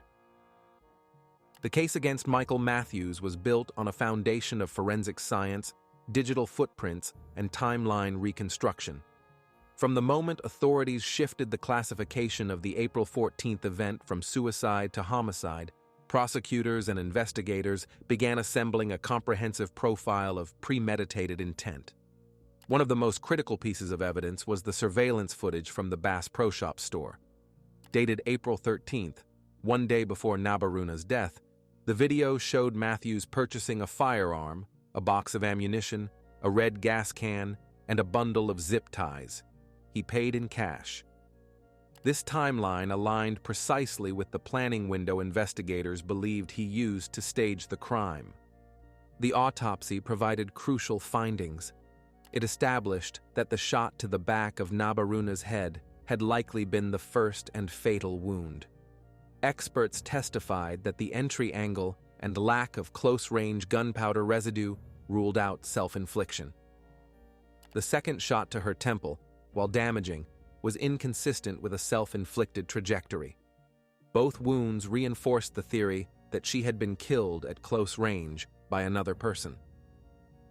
Forensic analysis also examined the suicide note found beside her body. Typed on a home printer, the note lacked any personal signature. Linguistic experts reviewed it and concluded it did not match Nabaruna's typical written expression. More tellingly, computer forensic teams found no evidence that she had authored the document. Instead, the document had been created and printed from a device used by Matthews. Digital evidence extended beyond the note. Investigators reviewed Matthews' internet search history and discovered a chilling sequence of queries. Phrases such as, "how to shoot someone and make it look like suicide," "gasoline explosion setup," and "how long does gun residue stay on hands" appeared in the days leading up to April 14th.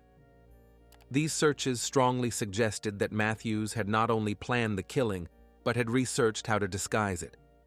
In court filings, prosecutors included details about the home scene, the positioning of Nabaruna's body, the urn of their deceased dog placed near her, the gas can beside the door. All of it pointed to a deliberate attempt to craft a narrative. The presence of additional materials in the garage, including an unused tarp and more zip ties, indicated that Matthews may have considered alternate or more complex scenarios before settling on the one executed.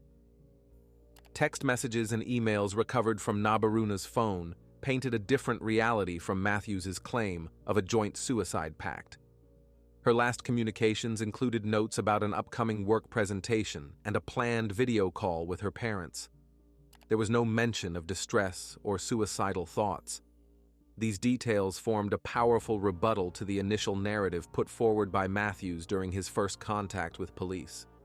Friends and co-workers also testified that Nabaruna had shown no signs of mental health struggles.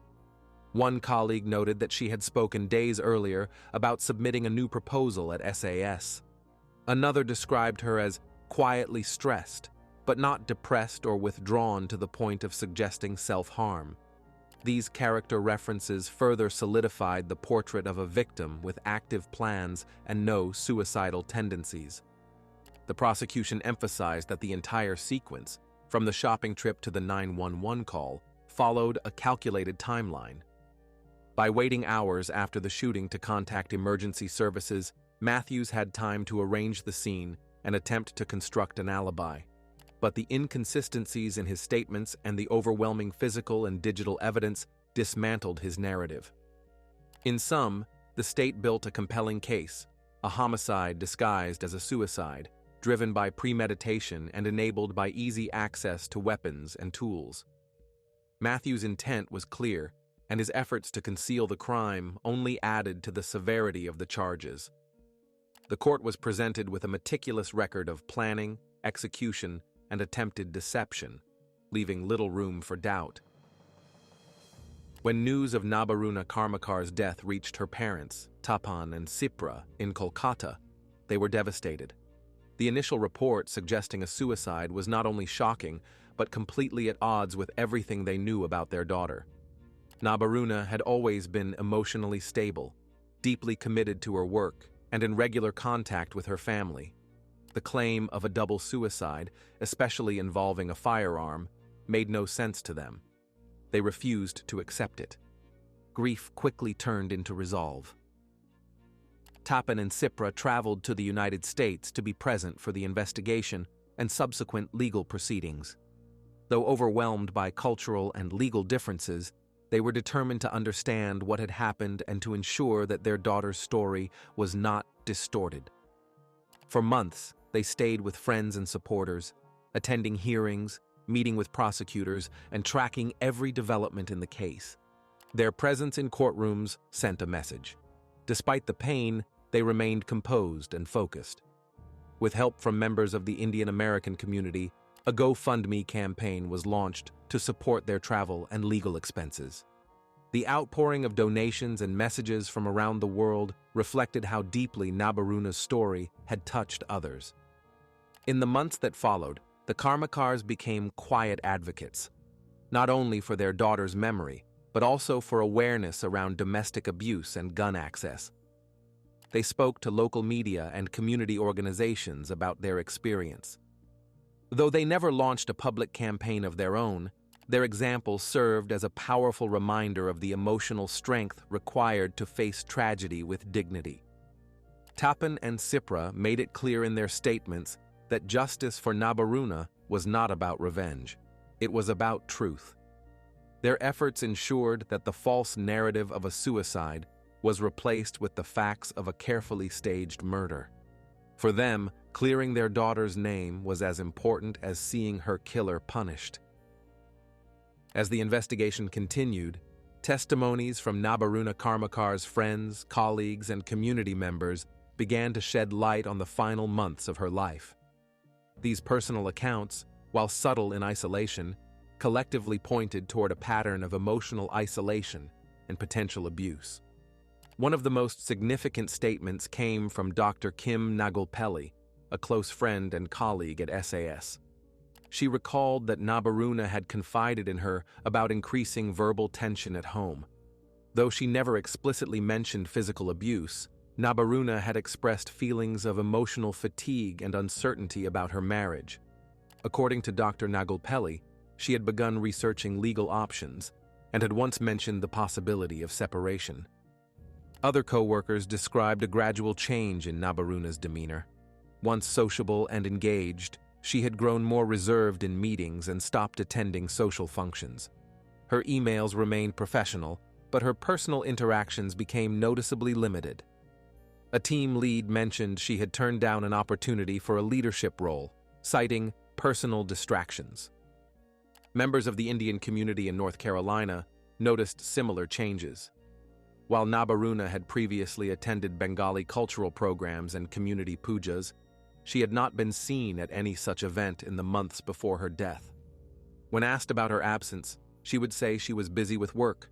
Some noted she often came alone and left early, avoiding small talk or discussions about her personal life. Investigators also reviewed private communications, including texts and email drafts. There were no threats or overt signs of danger, but several messages suggested that Nabaruna was under stress. In one message to a friend, she wrote vaguely about walking on eggshells and feeling as though even silence could spark an argument. Though these lines did not provide clear evidence of abuse, they reinforced the idea of a strained domestic atmosphere.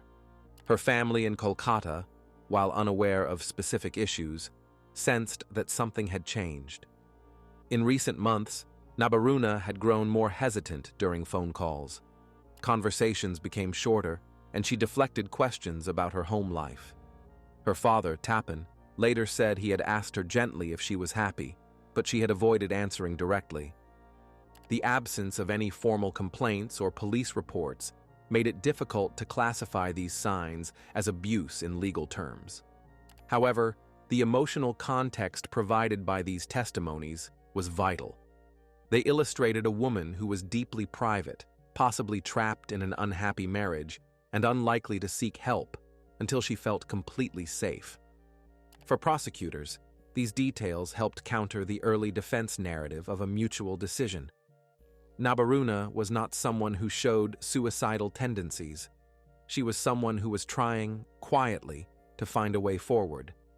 These patterns of behavior, when placed alongside digital and forensic evidence, completed the picture of a victim whose distress had gone largely unnoticed, until it was too late. The legal proceedings against Michael Matthews began with a charge of first-degree murder. The evidence gathered by investigators, ballistics, forensic analysis, surveillance footage, and digital activity formed a strong foundation for the prosecution. Prosecutors in Wake County prepared for a trial that would have involved graphic testimony and detailed examination of the staged crime scene. Matthews initially entered a plea of not guilty. Pre-trial hearings revealed the breadth of the case. The prosecution outlined how Matthews purchased a firearm and other staging materials, then created an elaborate scene to simulate a suicide. The defense, while not disputing certain factual elements, attempted to raise questions about Matthews' mental state and intentions. However, the core evidence, especially the gunshot trajectories and the timeline of the staged scene, remained unchallenged. As the trial approached, discussions began between the defense and prosecution about a possible plea agreement. Matthews faced the likelihood of life imprisonment if convicted of first-degree murder. Ultimately, on May 19, 2025, he agreed to plead guilty to second-degree murder. The plea was accepted in court and formalized under the guidelines of North Carolina's sentencing laws. Matthews received a prison sentence of 13 years to 16 years and 5 months, with credit for time already served. The decision avoided a protracted trial and ensured a conviction without the risk of appeals or jury complications. Judge Keith Gregory, who oversaw the proceedings, noted that the plea was entered voluntarily and was consistent with the facts established during the investigation. The courtroom was subdued during the hearing. Matthews offered no apology or personal statement. Tapan and Sipra Karmakar sat quietly through the proceedings. Afterward, they shared their view that while the sentence did not reflect the full magnitude of their loss, the acknowledgement of guilt was a necessary step toward closure. Public reaction to the plea was mixed. Some legal experts agreed it was a strategic decision that avoided re-traumatizing the victim's family. Others questioned whether the reduced charge sent the right message in a case involving clear planning and deception. For the Karmakars, the outcome was bittersweet. Justice was formally acknowledged, but their daughter would never return. If you have finished watching, you are a real fan of true crime. Subscribe to the channel, turn on the bell notifications, and put the like. See you in the next video. He entered the house with a kind smile, listened to complaints, nodded, gave an injection, and left. A few hours later, the patient would die.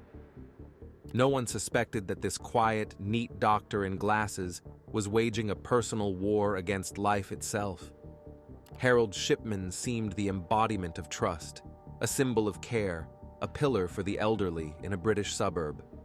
But in reality, he was the deadliest serial killer in British history, a man who used his white coat as a disguise for the cold-blooded extermination of hundreds of innocent victims. And before we get started, be kind enough to support my channel. Subscribe to the channel, like the video, and stay active. It will help a lot. I will be very grateful to you for that. Let's get started. Harold Frederick Shipman was born on January 14, 1946, in a working-class area of Nottingham. His family was typical of post-war Britain. His father worked as a truck dispatcher, and his mother was a housewife. But it was his mother, Vera Shipman, who played a pivotal role in his life. She was strict, almost fanatically religious, and Harold was her favorite. He received her attention in abundance, unlike his siblings. This special bond with his mother shaped much of his personality, including his need for control and a sense of exceptionalism. When Harold was 17, his mother fell gravely ill. She was diagnosed with lung cancer. Every day, he watched her weaken. Shipman was by her side, helping, bringing food, running errands, holding her hand. He saw a strong, domineering woman turn into a helpless shadow of herself. But one moment stuck with him most, when the doctor treating Vera gave her a morphine injection. Within minutes, she fell asleep and never woke up. That sight burned into his mind. The doctor, with a single injection, relieved her suffering. and became the absolute master of her life. In that moment, something dangerous was born in young Shipman, an association between medicine, morphine, and absolute power. As death was a turning point. The following year, Harold enrolled in medical school in Leeds. He was a smart, diligent, but withdrawn student who didn't seek out company. He wasn't studying to be a doctor out of a passion for biology or a desire to help people. He was drawn to a place where he could control pain, death, and destinies. A place where people would look up to him, as his mother once looked up to her doctor. In 1970, he graduated and received his medical license. At this stage, no one could have suspected what kind of doctor he would become. Young, polite, reserved, and highly disciplined. That's the Shipman who showed up at clinics and hospitals. He wore glasses, was always tidy, and spoke to patients in a confident yet gentle tone. To most colleagues, he was dull but reliable. Inside, however, an idea was brewing that would eventually spiral into a bloody obsession. Early in his career, he worked at Pontefract General Infirmary and later at a hospital in Todmorden. That's where the first oddities surfaced. Shipman was caught forging prescriptions for morphine. He was found with an excessive amount of painkillers, far more than needed even for a large ward. He was arrested, admitted guilt, underwent rehabilitation, and received a suspended sentence.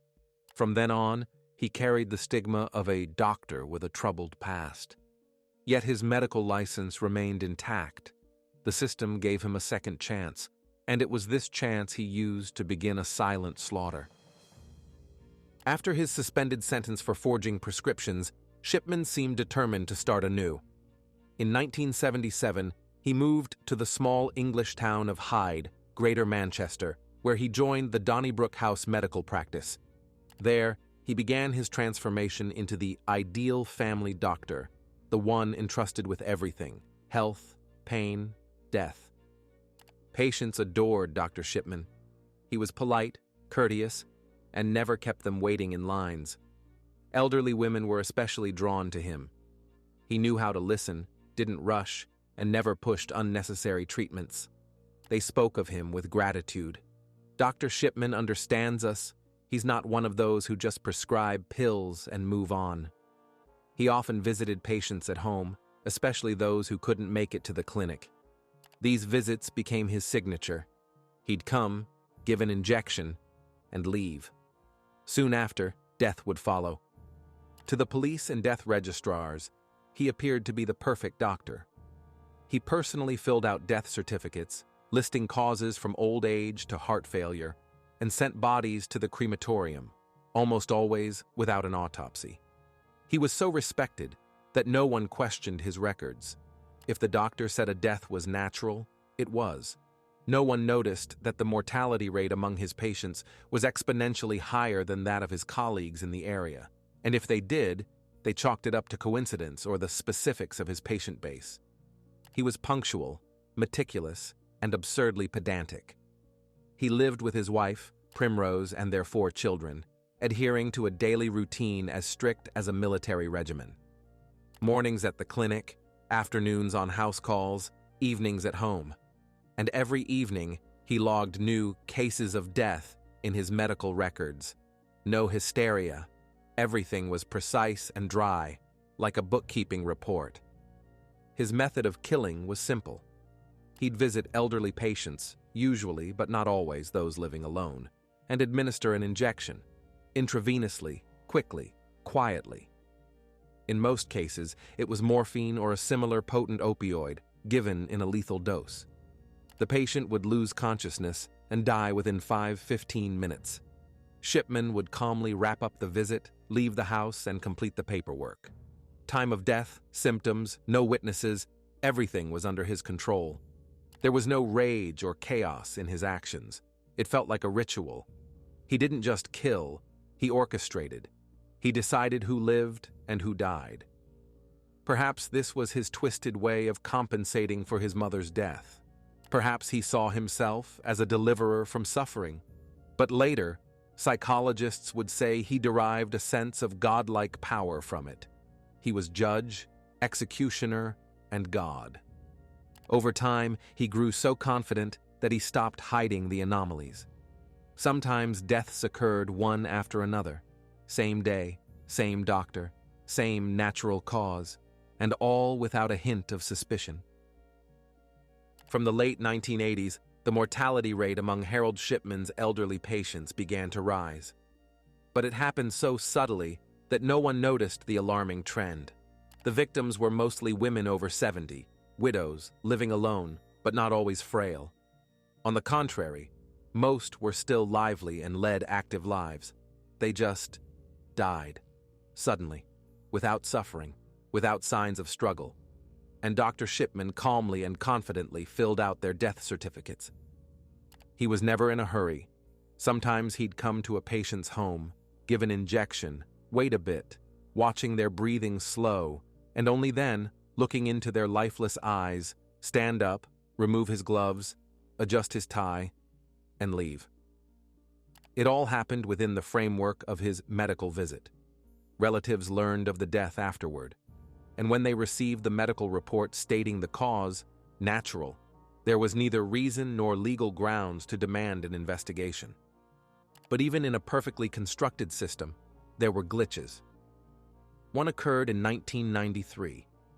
Colleagues began to notice that the number of deaths under Shipman's care was suspiciously high. These were patients he had seen just hours before their deaths. An internal investigation was even launched. But since he was known as a meticulous doctor, all his paperwork was in perfect order. And at the time, there was no national digital database to compare mortality rates among doctors. The investigation was closed. Shipman realized he was untouchable, and he grew bolder. Now he didn't just kill, he began forging wills.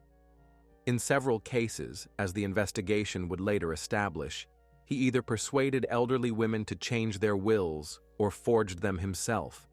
The goal was simple. The inheritance went to the doctor. In one instance, he convinced a patient he was helping her sort out medical paperwork, when in reality, he slipped in documents transferring her property to him. By 1998, the list of the dead exceeded 200. Yet the system still didn't notice. He was beyond suspicion. Colleagues didn't interfere, seeing him as a pedant and a loner. Bureaucracy failed to connect the dots, and relatives believed, how could their beloved doctor be a monster? Everything changed after the death of one woman. Her name was Kathleen Grundy, a lively, kind widow who was active in her community. She was full of energy and planning a trip with her daughter, but the day before Shipman's visit, she died suddenly at home. It was supposed to be another death he'd process as usual, but the doctor made a mistake, and that mistake became his downfall.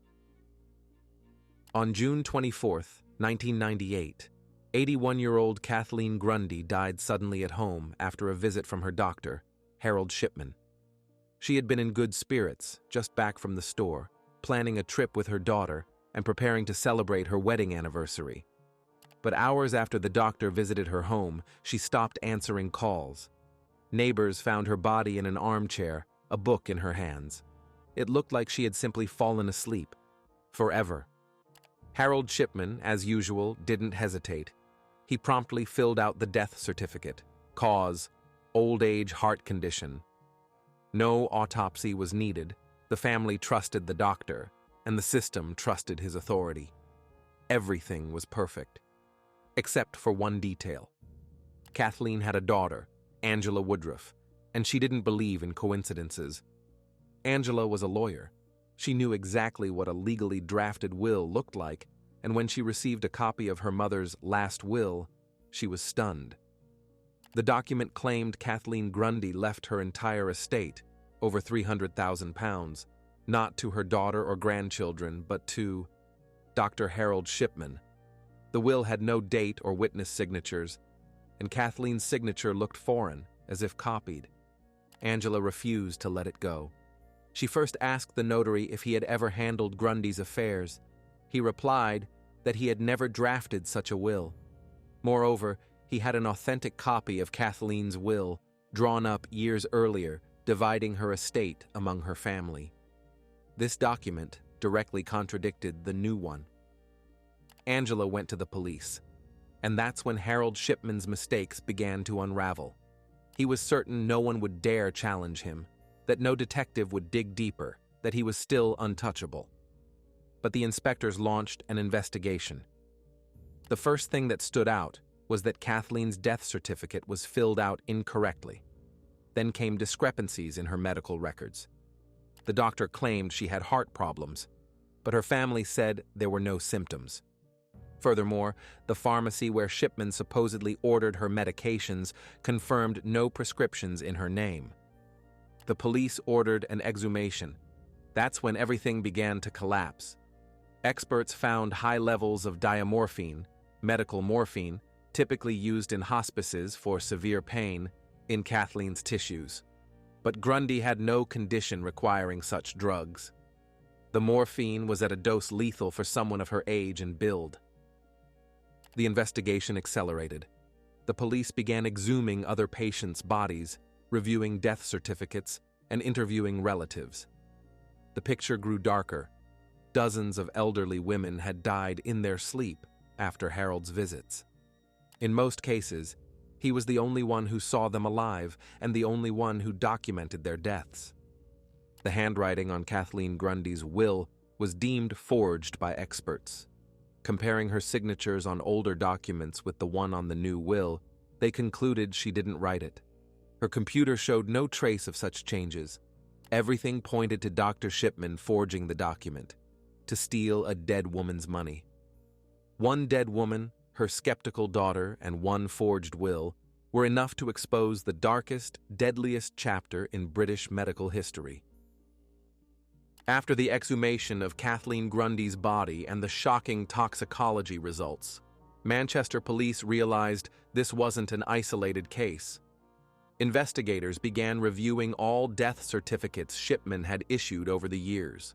The deeper they dug, the more horrified they became.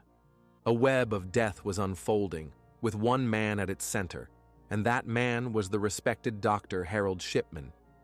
The forensic team manually analyzed medical records of over 500 deceased patients Shipman had treated. The focus was on elderly women who died at home and were cremated without autopsies.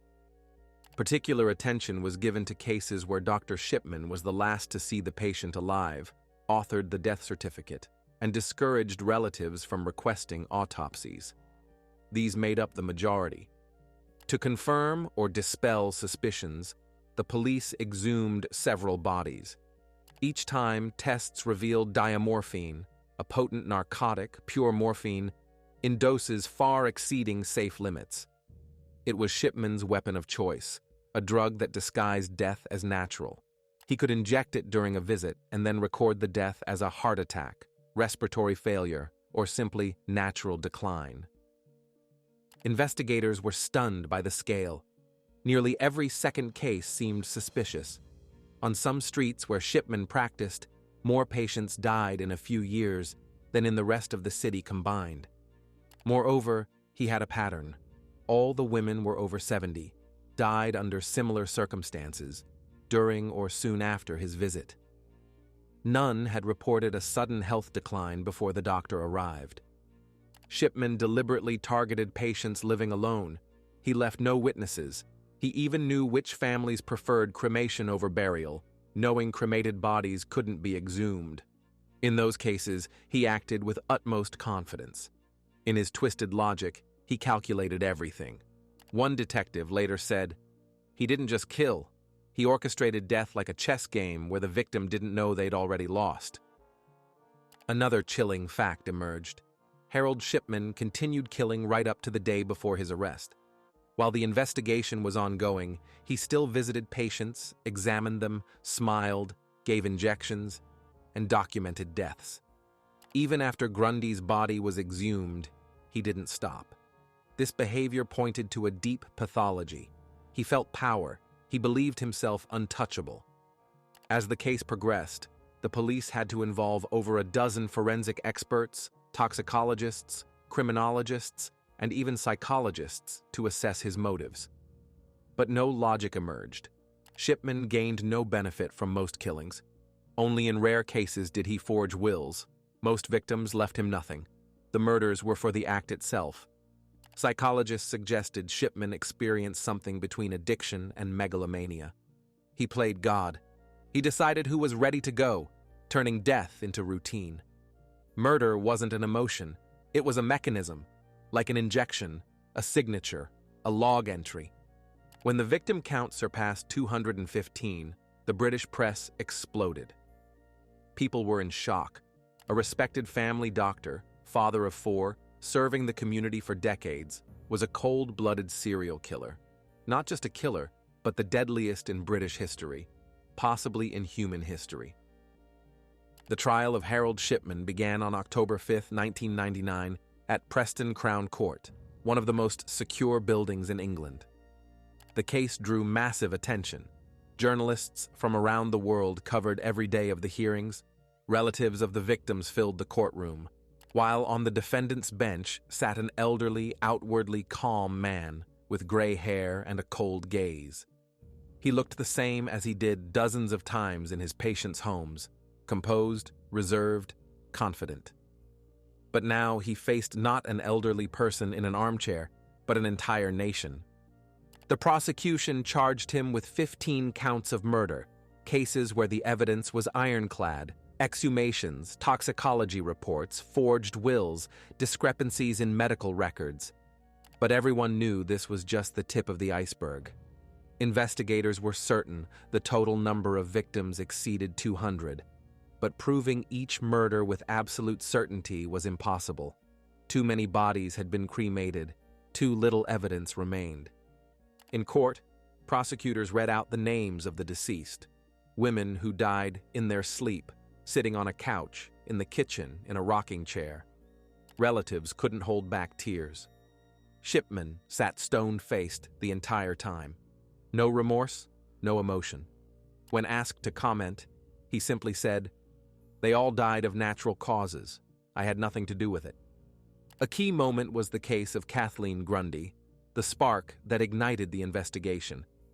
The court presented the forged will, handwriting analysis, testimony from her daughter, pharmacists, and neighbors. They also showed medical records where Shipman retroactively added lethal diagnoses. One of the most heart-wrenching episodes was the death of 93-year-old Lillian Schell. Her grandson recounted how that morning his grandmother was baking him an apple pie, and 2 hours later the doctor called to report her death. He claimed she fell asleep from old age, but tests showed she died from a morphine overdose administered by Shipman. Suspiciously, he had personally called the funeral service and demanded immediate cremation. Psychiatrists brought into the case tried to explain his behavior. One called Shipman a pathological narcissist with delusions of omnipotence. Another said, he didn't kill for money or hatred. He killed for the act itself. He felt like the arbiter of fates. The defense tried to cast doubt on the exhumation methods and toxicology reports, but the evidence was overwhelming. Witnesses, dozens of people, former colleagues, nurses, victims' relatives, testified one after another. They all said the same. Dr. Shipman seemed impeccable. No one could have imagined a monster lurked beneath that calm. After 6 months of hearings on January 31st, 2000, the jury found Harold Shipman guilty on all 15 counts of murder and 1 count of forging a will. The judge sentenced him to 15 life terms without parole. But it was a symbolic punishment. Everyone knew the true number of victims could be as high as 250. It was a verdict not just on a man, but on the system that allowed him to wreak havoc for decades. The courtroom met the decision with applause and tears. Some relatives, whose cases never reached formal charges, wept from helplessness. Their loved ones couldn't be brought back, and the guilty would not face punishment for every name. Shipman showed no remorse. Even in the final moments, he stood upright, stone-faced, as if the trial wasn't about him. He didn't apologize, offer explanations, or shed a tear. To many, he remained not a man, but a cold machine of death. After the verdict, Harold Shipman was sent to Wakefield Prison, one of the UK's most secure facilities, housing the country's most dangerous criminals. He was kept under 24-hour surveillance, but even in his cell, he remained the same as he was on the outside, withdrawn, silent, detached. He avoided contact, refused rehabilitation programs, gave no interviews, and categorically dodged questions about his crimes. He just lived as if nothing had happened. But he had a goal. He knew he would go down in history. His name would forever be tied to a number too vast to comprehend. 215, 250, maybe more. A statistic that made him the deadliest serial killer in recorded human history. And he didn't want this story to end on anyone else's terms. On January 13th, 2004, the day before his 58th birthday, Harold Shipman was found dead in his cell. He had hanged himself with a bedsheet tied to the window bars. No one intervened in time, neither guards nor doctors. He left the same way he killed, quietly, without words, without explanation. He left no suicide note, no confession, no motives. All he left behind was silence. That's the end of the story. Subscribe to the channel so you don't miss any new videos. If you wish, you can also become a paid subscriber to support the channel. Stay safe and see you next time.